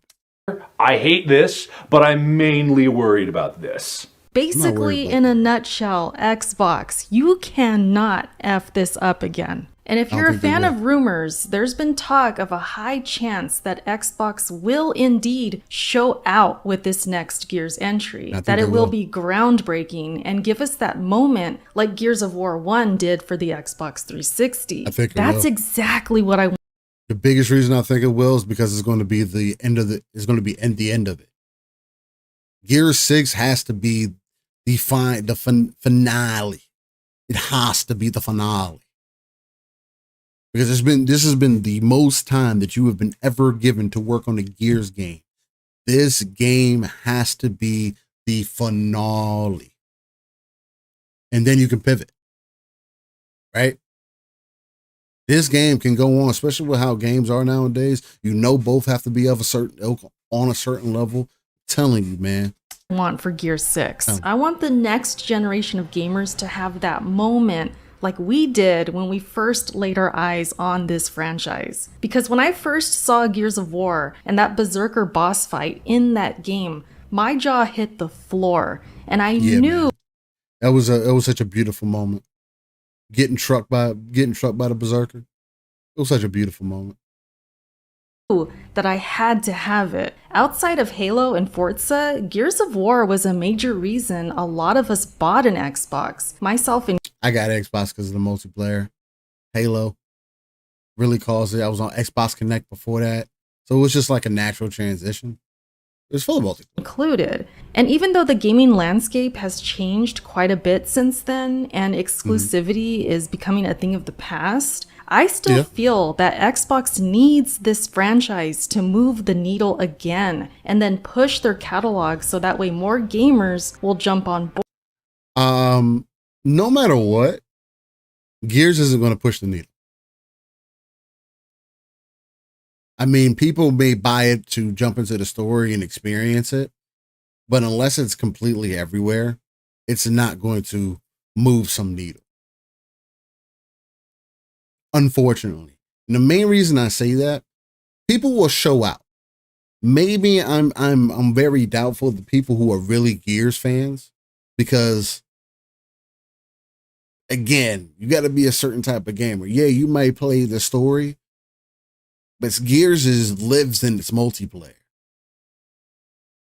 And is this going to be the game that literally pulls everybody back on both ends? It's kind of similar to how people feel about Halo, although I feel like every Halo has been a solid Halo. So, of course, some better than others, but again, that's what happens. And worth investing in. Ever since that cursed reveal of the Xbox One, TV, sports TV. It has been such an uphill battle for the Xbox brand, where their identity has become blurred, and what was once a must-have platform. There's a lot of things that go into that, man. Xbox is always going to be on the back foot. The way that they presented themselves is always going to be a major issue for people, and things were changing, right? The digital era was changing. How we consumed media, how we consume content was changing. So Xbox was trying to be on the forefront of some of those things, and they messed up. Kinect was not the move. You tried to force people to buy peripheral that they didn't want, that they didn't need. Force the cost of the box to go up. There was a lot of negatives that happened with that. But for the people that were invested, like, I got an Xbox just because I was in this ecosystem. Of course I'm getting an Xbox One. Now, people who got a PlayStation 4, again, I got a PlayStation 4 for reasons that most people will never guess off rip. Unless you've been tuning into the content, you will never guess off rip why I got a PlayStation 4, because it's not going to be for the games that most people say, oh, this is why you get that. Has now shifted focus to becoming accessible across multiple platforms, which isn't really a bad thing in itself, especially for the consumer. It's very consumer friendly. Play where you want to play, right? That's what Phil Spencer has been preaching multiple times. It's their focus now. But it's clear to see that this new focus has drastically changed the identity of Xbox. Gears of War was such a huge part of Xbox's identity on the Xbox 360. The dude bro shooter, as we called it. And it joined the likes of Halo and even Call of Duty in its prime, making the Xbox 360 a must-have. What's that saying? Ah, what a time to be alive. Friday nights and Gears of War lobbies where the men separated from the boys and told me to get back in the kitchen. I personally credit Gears of War. There was definitely something that was happening, man. There's always been that form of toxicity, unfortunately. I don't think any woman, girl, female should get that heat when they jump into it, just off rip. Now, if you're not nice at the game, you're going to get smoked. At this point in where we're at, 2024, especially moving forward, we're in the future, bro. Go into people's accounts, mute them, block them, whatever you need to do. You don't have to listen to people talk smack about you. So, and I'm not saying she complaining or whatever, but like Gears was like that, man. And Gears was bad. Gears can be extremely tight. It was up there in toxicity. And I was just peeping out the likes, the dislikes. People are kind of evil on this, man. For developing my thick skin, because as bad as Call of Duty lobbies were, and they were pretty bad, Gears wasn't far behind, and I had my share of crazy lobby moments, but that was just part of the experience and what further got me to play the multiplayer and get better at it, because there's nothing better than outplaying a dude who just told me I was trash. That's really what it was all about. Yeah, we used to tell people they were trash all the time in Gears. That's just how it goes. It's easy to determine whether you're trash as well. It's not it's not just meant to be disrespectful. It's disrespectful. I'm sorry. But that was then, and this is now. And Gears, unfortunately, isn't as big as it was. Yeah, now people will tell you, yeah, you definitely need to get good. But I'm going to send you a message. Like, why are you negative? Why did you get bodied so many times? What are we doing? I was so tempted to message them back, I'm sorry. Hey, I don't care. I need you to get better. Nah, Gears is petty, man. That's why I love it, because it's a game. It's one of the probably few games that I could point out to that is truly about talent. How skilled are you at the game, right? And that's what makes it unique. But when you get good, right? Not everybody's meant to be good, but when you get good, oh man, it turns into a whole different reality. Once was. Some say that the franchise should have stopped after Gears of War 3, that it's And the franchise shouldn't have stopped after Gears 3. I don't know. Whoever is saying that is a weirdo. Gears Judgment story-wise was fine. Multiplayer, no, it was not what Gears is supposed to be. Although, some of the mechanics were fun. I thought were super dope, and they should have kept. Being able to Batman people was fun as hell. Being able to roll off buildings, land on top of people, Superman people. That's where they brought the Superman back a little bit in there too as well. If you knew how to do it, it made the experience more engaging. Like, I just don't know. I mean, again, it deserved the hate that it got because it was not Gears multiplayer at all, like in the traditional sense of what people like. And 4, they got it right with 4. They really did. They messed it with it a bit, but they got it right. All right, especially towards the end. And unfortunately, I fell off heavy towards the back half of Gears 4 when it was too late. I felt like it was too late. I wanted to play other shit at the time. You know what I'm saying? So it's like, and they carried that into Gears 5, the non-coherent, non-consistent bullshit, because they wanted to try to cater to an audience who wasn't going to learn how to get better at the game anyway, mostly, in my opinion.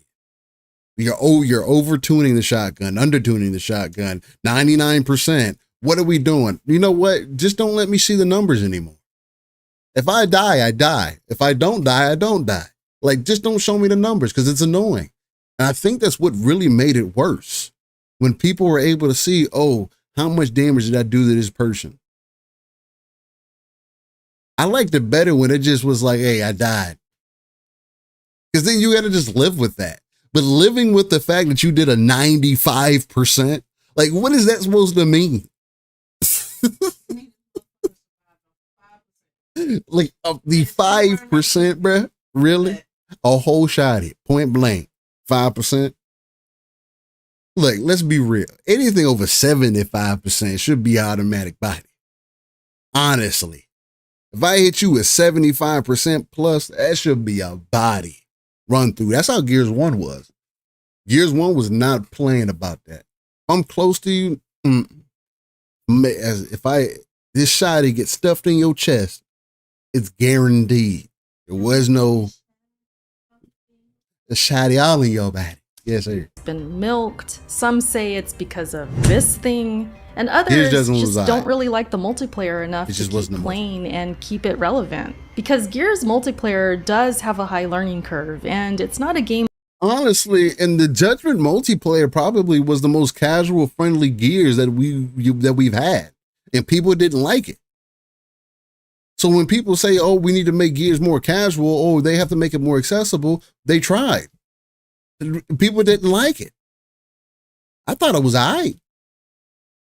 That anyone can just pick up and be good at. And because of this, I think people just don't be hating shit to hate shit. Like, Gears started coming up into an era after Gears 3, 4, and 5, Judgment, I mean, again, it deserved what it got.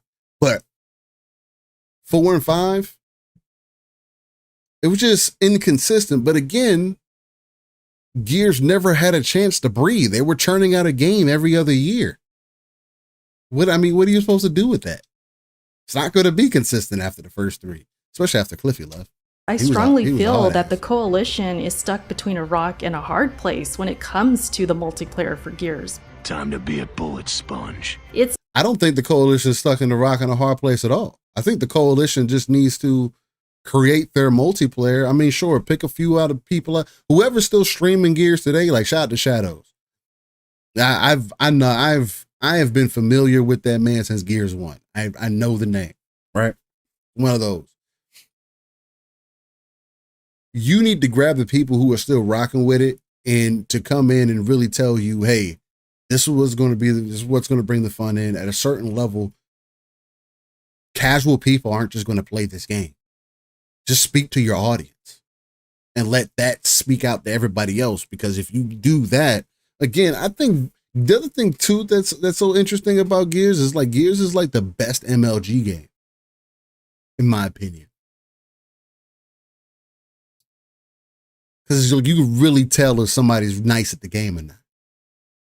Even from behind from behind. It's almost impossible to please both the casuals and the hardcore Gears players. And it's a big reason that a lot of casuals don't stick with Gears of War, and numbers just typically dwindle. Couple that with the consensus that the original trilogy is better in almost every single way, and the new one.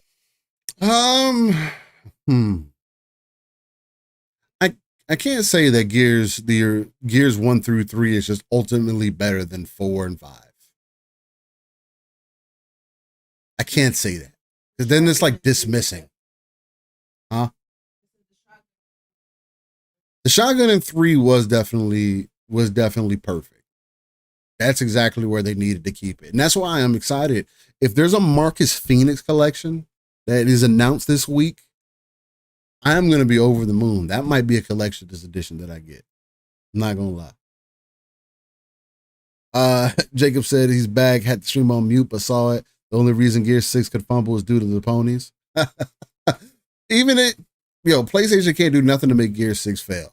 Again, if they go, Gears has no choice but to go back to being gritty and dark and over the top and bro, because it's had time to be able to do so. And if you're following the story just from the games, you can see it going dark.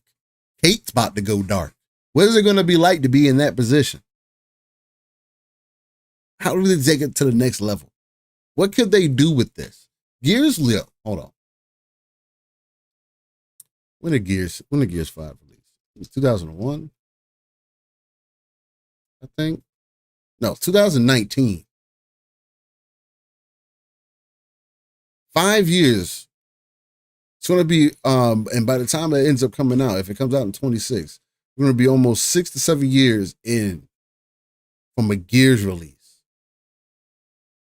That is almost quadruple the time they had before. I mind. They got possibilities, man. One just isn't up to that standard, and it's as if Gears of War has become an afterthought for a lot of Xbox fans, which is disheartening to someone like me who really loves this franchise, especially the original trilogy, which is why I strongly feel that this next Gears of War game needs to tap into that original Gears. See, but that's the thing, Jacob. Gears will, because you say Gears will go back to the dark if that's what it takes. Gears is going to go back dark because that's the direction that the story is going. Somebody dies at the end of Gears 5, bro. Like, how do you deal with that? One person is, I don't know how a certain person in the story is going to handle hearing about that if they choose that to be the canon death versus the other guy. Because I spared one person because of somebody else's, because of relationships and what this other person went through this entire journey. I couldn't have bruh. Come on. Gears has no choice. Like, I get like the lighthearted, the robots. Like, if that's what you think made Gears whack, Gears 6 is not about to, I think it's about to be like how 1 was. One or 2. More like 2, extremely emotional, over the top. Because again, you have to end it in a bang. This is going to be the last game for at least like this Gear set, right? Do 1 through 3. Now you got 4 through 6. Standard, and by all means, aim for it, because the original trilogy is incredible, and for its time, it was revolutionary, and it still holds up today. I loved its character. Gears 5 is revolutionary. There's very few games that look like Gears 5 today. And the multiplayer isn't terrible. But again, if you're not going to play Gears 5, then what Gears are you going to play? Does re-releasing Gears 1, 2, and 3 again so you can play 2 and 3 on PC or whatever other platform that it ends up going to, is that what's going to take for you to jump back in? I want to know. I'll be playing. The intense gameplay, the dark and gritty atmospheres, along with its competitive multiplayer, like I just. That's what I'm saying. Like, I just feel like it's always been dark and gritty, though. Gears has always just been gritty. Like, it's so weird when people say that it's not gritty no more. Like you go through a campaign, you're like, bro, I am on a fucking adventure. What is going on? Mentioned. And I know that multiplayer is not for everyone, but there was a time where it seemed everyone wanted to play it. And that's what everybody wanted to play the Gears multiplayer until they found out that they were ass.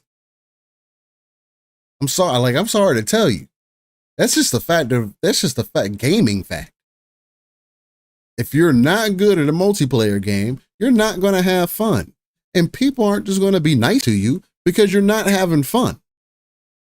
I think the next Gears doesn't need to have skill-based matchmaking. It just needs to be a solid game overall. The coalition needs to come up with, the max number of times they should tune the shotgun is 3 times.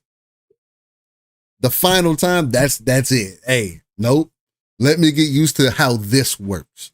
Because what I hated about Gears 5 is I got used to the shotgun 4 different times.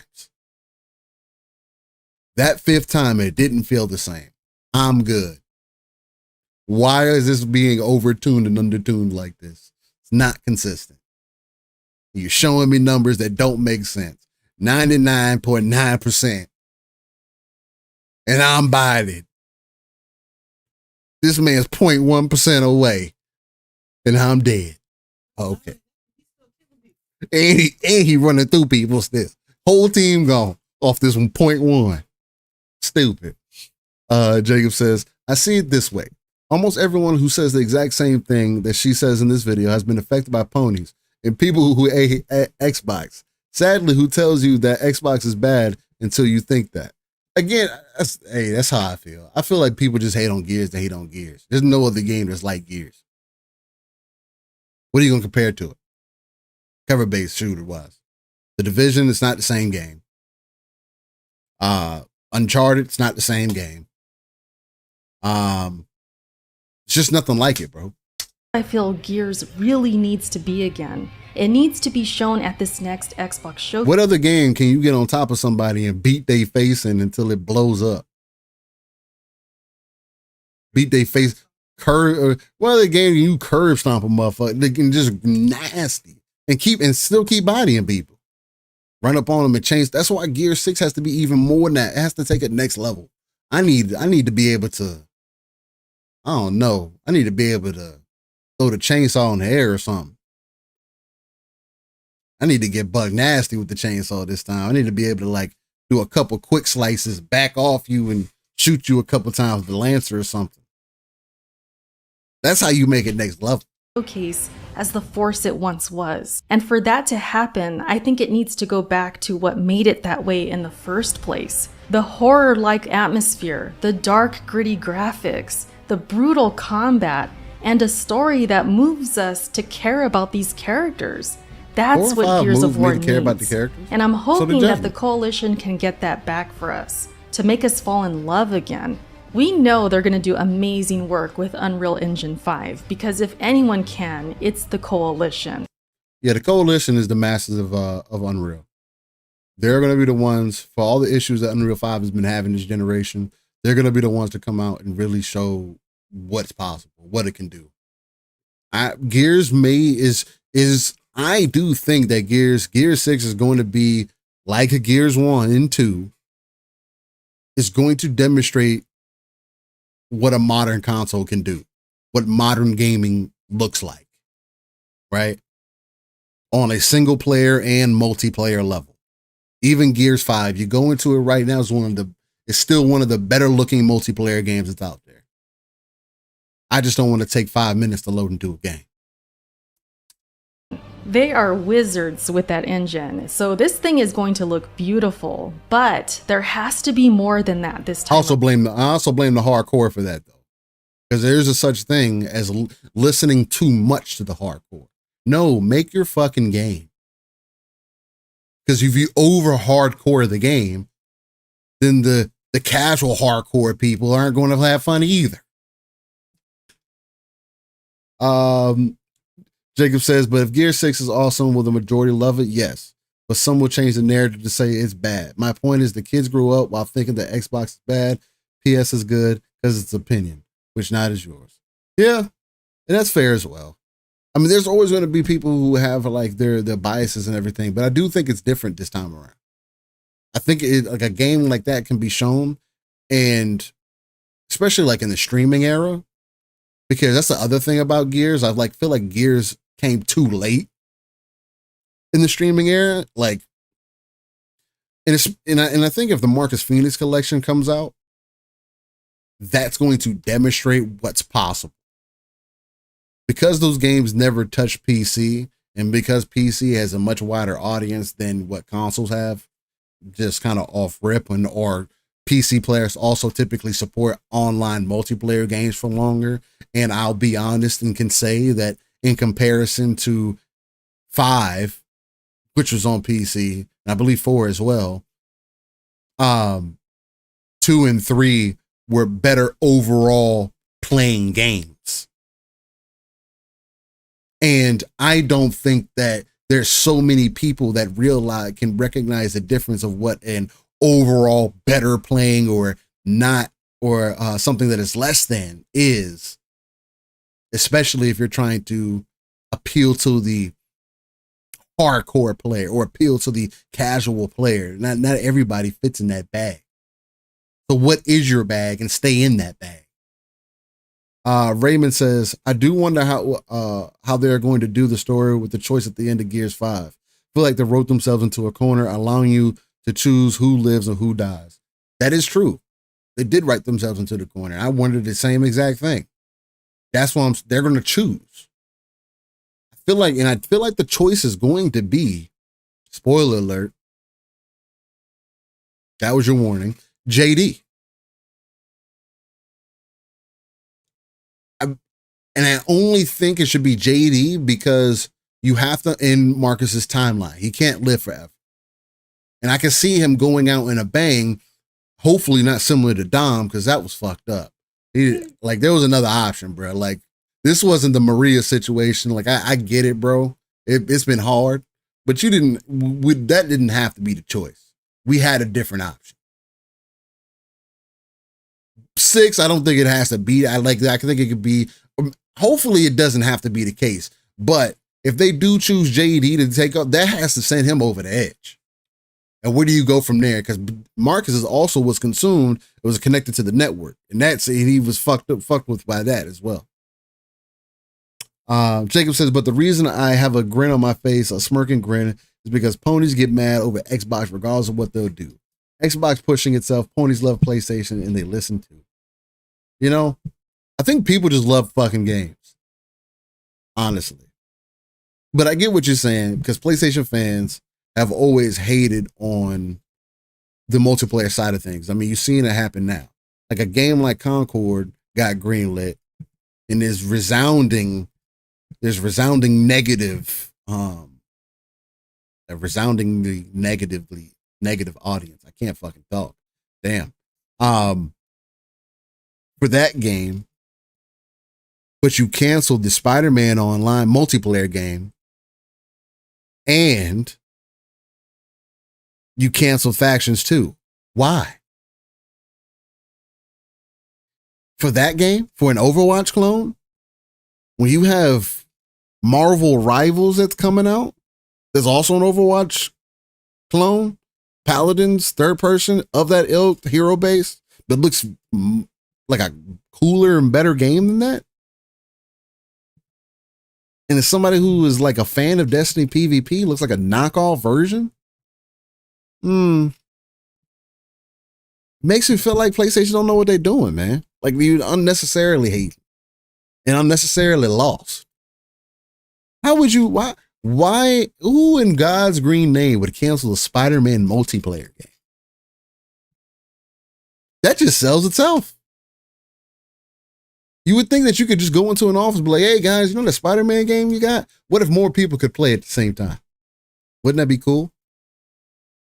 You know how many people would we'd be on some Fortnite type shit with as many Spider-Man characters we got. And the multiverse shit was popping too? What are we doing? And Sony makes movies. They get a cut of that. Raymond says, Dom is probably the only character in the game that gets to me. Dude was beat down, but trying his best. Yo, Going from Gears 1 to 2, that was such a fucking emotional experience. There's nothing like that in game, like in a game. The way that it was made, they made it so memorable and so messed up. And then you go into 3 and it gets more messed up because I fall in love with a character like Ty. And then, you know, he ends it the way he ends it. It's like, bro, what are we doing? What game am I playing? I can't enjoy nobody. It is like Game of Thrones. That's why I got excited when Clayton Carmine came. That was dope to me. See, 2 Carmine characters I kind of got attached to die in fucked up ways. Although, I mean, it was funny, but then you turn around, big bro comes and he's tatted. He comes to one of his like early like trailers and stuff that you see, screenshots that you see, is him holding one of the locusts by the neck. That shit was so fire. Bold Hofa, what's going on, man? How you feeling? Appreciate you coming through. Raymond says, to be fair, PlayStation probably doesn't know what they are doing with trying to make gas games. Their priority was single player games for so long. See, I don't think that's a good, but they had Factions 1, like as an example. It didn't have to become this whole other expansive, grandiose thing. Build up your base, make it this grand thing over time. Oh, I don't want to become a live service studio. So PlayStation's not going to support you to do that? We talking about billion dollar companies, man. Come on. Can't make excuses for $1 billion companies. Bold, what they gifted 5 memberships. Hey, shout out to you, Bold, man.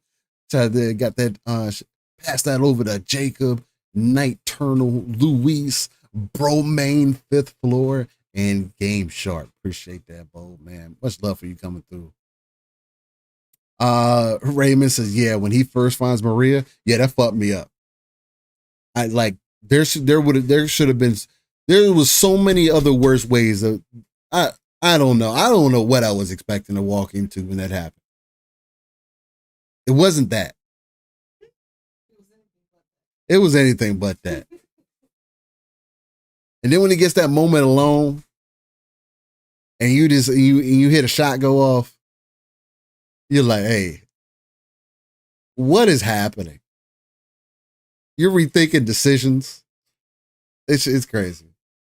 Around. There has to be that magic that it once was. And with the recent announcement of Call of Duty Black Ops 6 being on Game Pass day 1, there is a huge opportunity for Xbox to become that shooter box again. That dude bro box again. Where people want to play shooters on Xbox. And with recent Xbox games coming out and somewhat disappointing fans after waiting years for them to arrive, mixed in with the fear of more games going multiplat.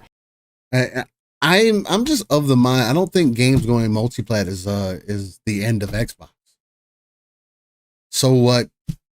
Games that came out years ago, even if they released day 1, we're moving towards a direction where it's not just about having a console anymore. Like back in the day, sure, like you were like, man, I got a PlayStation, you got a Dreamcast, you got this, you got that. It's not like that anymore. And I don't think it needs to be like that, especially with how like the market is right now. You're already fighting for people's time. And there's games that like pull more time than other games. So it's like, for an example, you can't go to Cyberpunk, which is a game that I played for 75 hours. Palm played for 300 hours. My wife just played probably from altogether, probably more than that, probably over 500 hours. You know what I'm saying? As an example, you know what I'm saying? You get games like this, beat every quest in the game, but you get these games that you really fall in love with and enjoy. And you expect me just to move on to some other game? I like games that pull me in like that. That's how I know it was a good game. Right? Why can't more people experience that? And who does that benefit? The company at the end of the day. You're still going to, sure, if people, this is the crazy thing.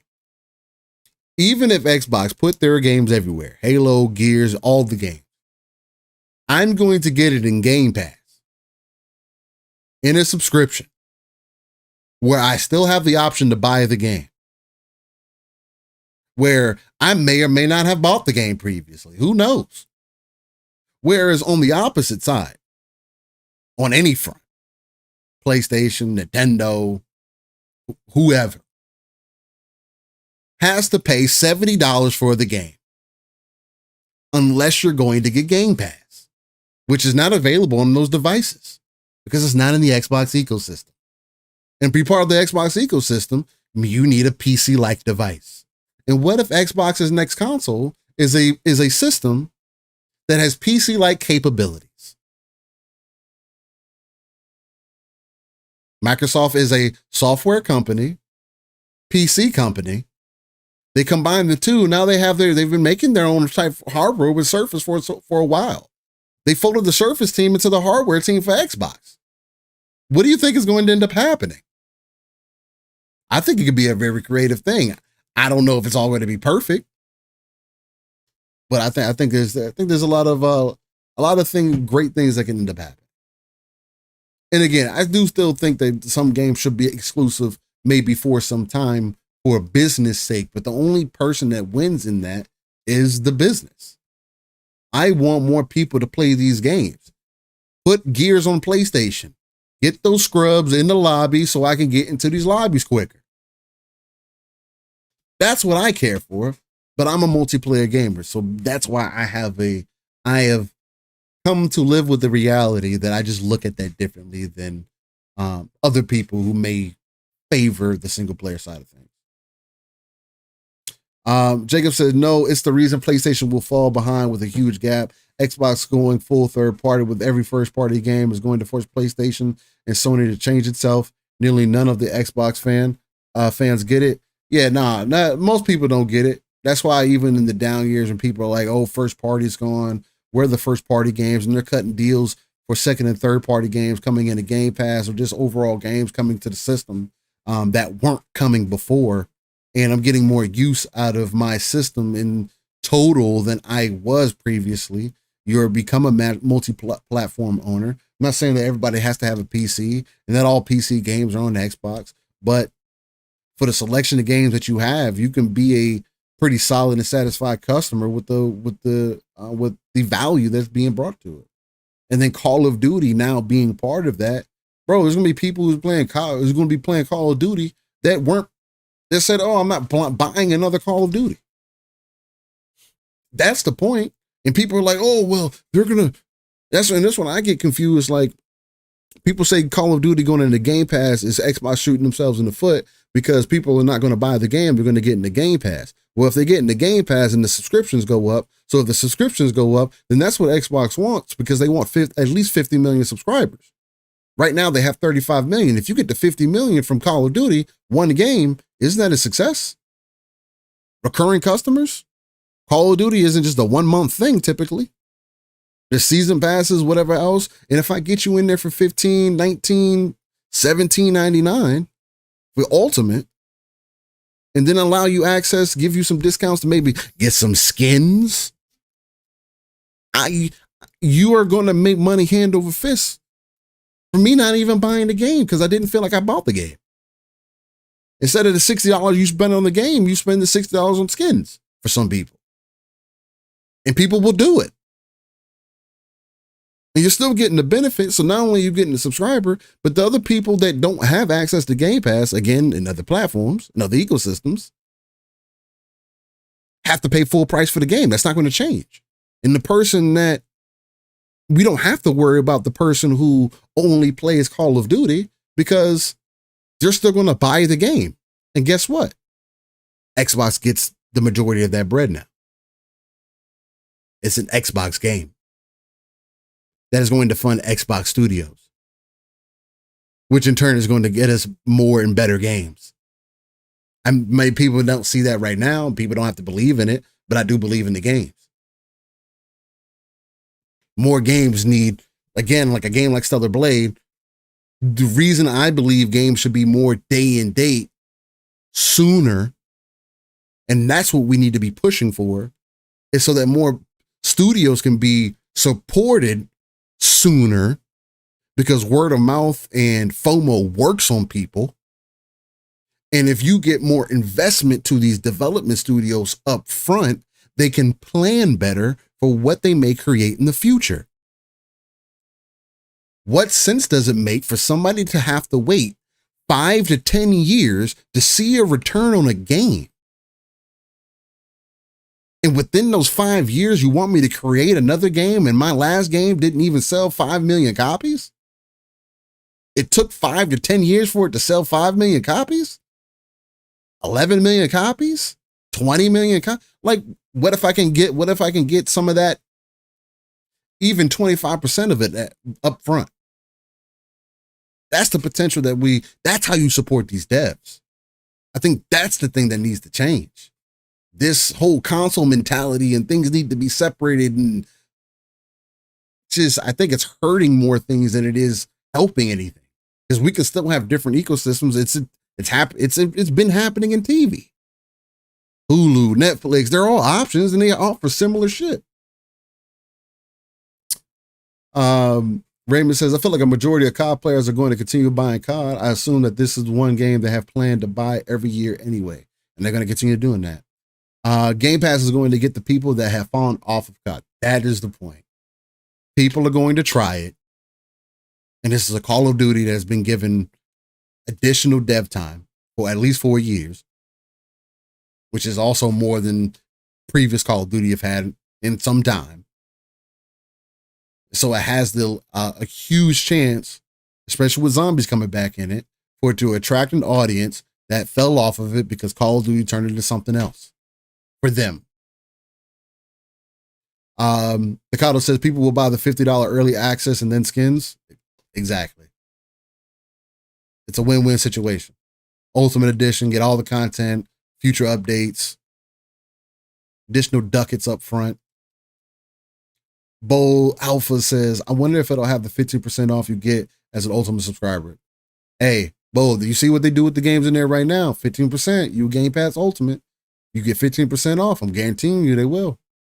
I'm telling you, saving on all fronts, bro. So it's consumer friendly.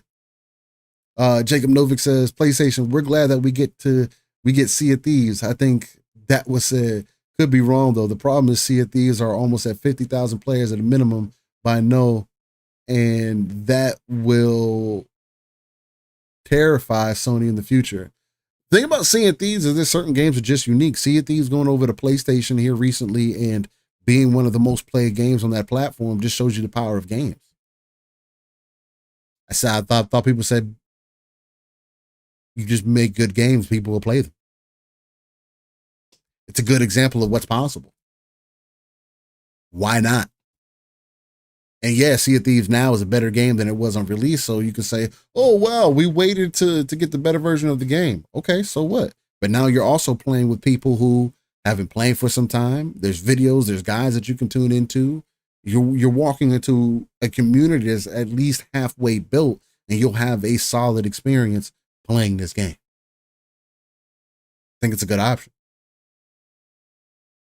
But what if we're able to get some more of that up front? Maybe see if these would have updated much faster, like we're seeing with Wuthering Waves, like I talked about earlier, where Kuro Games just seems to be on top of updating consistently. You don't go too long. They're not going too long without saying, hey, we see what's happening. We want to adjust. We want to make sure this game is going to be in its best possible form. We really appreciate you guys getting more attention than we ever thought was possible. If they support it, that's what you want to see. You want to see the devs support their game. Decado says, people seem to forget almost all major releases have an early access edition. They're going to sell that and subs. Exactly. Bo says, for the gamers that only buy 1 or 2 games a year, it is more mindshare. Xbox can win. Exactly. Jacob says, trophies.com, the numbers are a bit off. So the Sea of Thieves on PlayStation 5 has 6,000 players due yesterday. As I said, a bit off, but almost 50,000. Okay. That sounds a little bit different, but I mean that Xbox getting bigger mindshare is what Sony doesn't want. Of course they don't. That's not what they do. Xbox fans could probably use some reassurance, and I think there's no better way than a blockbuster Gears of War game that reinvigorates this franchise. Once and for all, just brings it back to what it was and reestablishes it as a strong force again. And ultimately, it will make Xbox the place to be again, even if it's just for a moment. That moment when the Yeah, we definitely need another ROM moment. I feel like Gears 6 needs a ROM moment. That'd be really dope. I need somebody to get stabbed to the stomach. Just picked up and stabbed. Yanked. Destroyed. Discombobulated. Mutilated. The lights go dark and we see the coalition go. It doesn't have to be a bald dude, though. That was crazy. But it had to be Kim. Nah, it should have been Kim. He was across the screen. And then Gears of War is shown to the world in all of its glory. That moment is placed so nicely in Xbox's lap right now. And I really hope they don't fumble it. But that's just what I think as a longtime Gears of War fan. What do you think? Do you think Gears 6 is a make or break for Xbox? And if you're a Gears fan, are you setting up your expectations as high as I am? Definitely let us know in the comments section. I don't think Gears 6 is a make or break for Xbox. I think Gears 6 is a make or break for Gears fans. Maybe. Because either you're going to like it or you're not. Like Bold says, it would be good to see Gears player base expand. There's only so many ways it's going to do that. Main way, Gears has had a break. Gears 5 came out, did what it was going to do. It's got to where it got. Again, I still play. I played it off and on. Haven't played it here recently, probably in about a year or so. But it's in a decent spot. But waiting forever for matches because people aren't playing is not it. And not everybody's trying to play people in different countries all the time where the ping is stupid and connections and the shots ain't hit. It's another thing that they got to make sure that they come out with. The next game got to have good network code. Point blank, period. Shots do not need to be missing. Whatever hits need to hit. It needs to be direct at all times, on point. And I think this time around, this generation, they're really going to be able to do that because we have new console hardware, things that wasn't able to be done before, right? Coalition has been able to sit in and really understand Gears on a completely different level now. Again, sitting with it almost 5 to 6 years. I think whatever they do. If we end up getting a Marcus Phoenix collection this week, or at least an announcement for it, I would like to get a shadow drop on Sunday. If we got a shadow drop for Gears, the Marcus Phoenix collection. Hey man, I'd take my shirt off on stream. Nah, because we probably gonna be live with Mav and them. I don't want to do that. That'd be disrespectful. Nah, but it'll be an exciting moment, man, and that's what Gears needs. People need to understand what Gears truly was, why it was special, why it made Unreal sing, and why it made Unreal popular in the first place. Fortnite wouldn't be where it's at right now without Gears. Make that understood, point blank, period. And I think that's what they're working against. But when you've been given time, more time than you've ever had before, they were working on a project, rumor before, a smaller project. They delayed that. They also had an in-engine test that they did that you can find on YouTube to demonstrate that the Coalition did work on to demonstrate what is possible in Unreal. And if Gear 6 looks even anything remotely to that, and that was 2 years ago, well, I think we're going to be in for a hell of a ride. It's going to be 60 frames day one. Multiplayer is going to be smooth like butter. It's just going to be how they end up evolving, because you have to take it next level. It needs to be more. The main thing that I, as a Gears player, the main thing that I think they can do, because you can't remove the shotgun, you can't remove the Lancer, you can't remove the pistol, and the basic setup of how the games are, how the game is. I don't even think you can remove the grenades, right?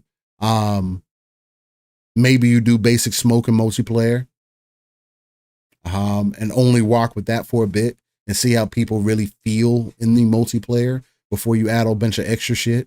Maybe you add nades in the middle of a map or something like that. Something to make some plays and stuff like that. Good map placement is going to be key. New maps. I don't think going back to old maps is going to be an option this time around. So that's another thing that's going to be, you have to make it feel completely new. Especially if you release a Marcus Phoenix collection, that's going to build up the hype and people are going to be able to make content. I would. You know what I'm saying? I'm going to be playing it, but my entire family may end up be fucking a whole Gears thing going on. There's going to be a Gears train happening. That's the type of time that we be on it on for stuff for Gears. So it's like you take that into consideration. There's a lot of possibilities. Yeah, and if it goes to PS, more power. If it goes to PlayStation, more power to them. Again, come in here and get to catch a body, bro. You may get Gear, you might get the Marcus Phoenix collection, but you're not gonna get Gear 6. You're gonna have to get into the Xbox ecosystem for that. And Game Pass isn't gonna be on your system. So or Gear 6 will come to you, you know what I'm saying? And Xbox gotta still make those moves because as a corporation, I mean, yeah, you still gotta sell your game. But at the end of the day, I think bringing it to more people is definitely one of the better options. Raymond says, I agree, Bold. If the game is going to grow, I don't know about multiplayer, but people that play the game, it needs to either change or go to new platforms. The multiplayer is what carries that game, bro. It doesn't matter how good the story of Gears is. The Gears story could change people's lives indefinitely.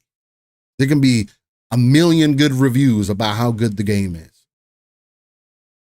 If the multiplayer doesn't hit, it's not going to matter. It's not going to do nothing if that multiplayer don't hit. I'm telling you. I hope it goes to new platforms. I don't want Gears to change drastically. That same thing. I don't want Gears to become some. And see, that's the other reality that you got to kind of live with as well, because I want it to evolve, but it doesn't need to be. I don't know, like. What's a third person game that I know it doesn't need to be GTA all of a sudden. Like GTA Online. It doesn't need to play like that. Like, nah, it needs to be bumper to bumper, rough against the walls. I can still slide.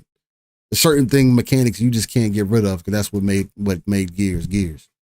Bo says, I just like for them to offer exclusive content for the Xbox if they go multiplayer. Yeah, they should. Remember said cool exclusive skins, a Spartan for players for Xbox, a Killzone Soldier for PlayStation. They could do that. I mean, again, they brought Halo characters into Gears. I thought that was dope. I mean, why not? Bo says the hot switch style of run and gun has to return, but there's other ways they can do it and refresh. And yeah, exactly. I think it's just the mechanics, man.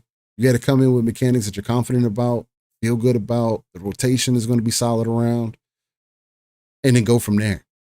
As a Gears vet, I just want consistency.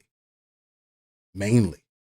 If you bring consistency to today's era, because there is no other game, especially third person wise, that's like Gears on the market right now, and I think people are thirsty for it.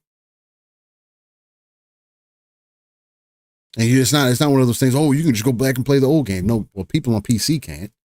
And nobody's gonna go just buy a fucking Xbox just to go play an old game that people aren't really playing on an old server that hasn't been updated. I mean, yeah, it looks decent, but nah, we gotta upgrade that thing, baby. You know what I'm saying? So, thank you for watching this video, and we hope to see you in the next one. Yeah, so shout out to Erica for the win for that. You know, she's supposedly a fellow Gears fan, and I guess we'll see in the future when more Gears content drop. Again, I don't think Xbox fumbling Gears 6 is going to matter. There's at this point, there's not a single or particular type of game that's going to save Xbox. Halo's not going to do it. Starfield didn't do it. Like, what game do y'all want to come out that's going to magically change the opinion of everybody in the ecosystem? You want games to get rated better? I mean, arguably Hellblade is arguably a solid game. You want to say it's not the most gamified game? Sure. But I mean, what do you want? You want a God of War? Well, I don't like God of War. I don't think it speaks to the console base. So I don't think it speaks to me like that. But so I don't think that's necessarily the definition either. So which direction do you take it? You got to give people variety. People like COD. You got to make certain business moves that I think will attract an audience in different ways, speak to different people, reach people in at a wider base, stretch out. And I think that's the goals. I think that's the goals that they're moving towards. I think Gears is going to be fine, man. It's been mainly because of time. Time heals all, especially when it comes to Gears, I think. And that's what they've been needing. So, well, ladies and gentlemen, I think that's going to be the end of the first episode of, us reacting in the rain, man. So appreciate y'all coming through. Checked out a couple videos there for Wuthering Waves. First was from M-Tash, then we had Gacha Gamer, and then the Escapist on the lineup. So definitely look out in the description below for all the details for their channels and the exact video that we tuned into, in case y'all want to check out that. Give them a follow, give them a like, and shout them out. So much love, everybody. Appreciate you coming through, and we'll check you out next time. Peace.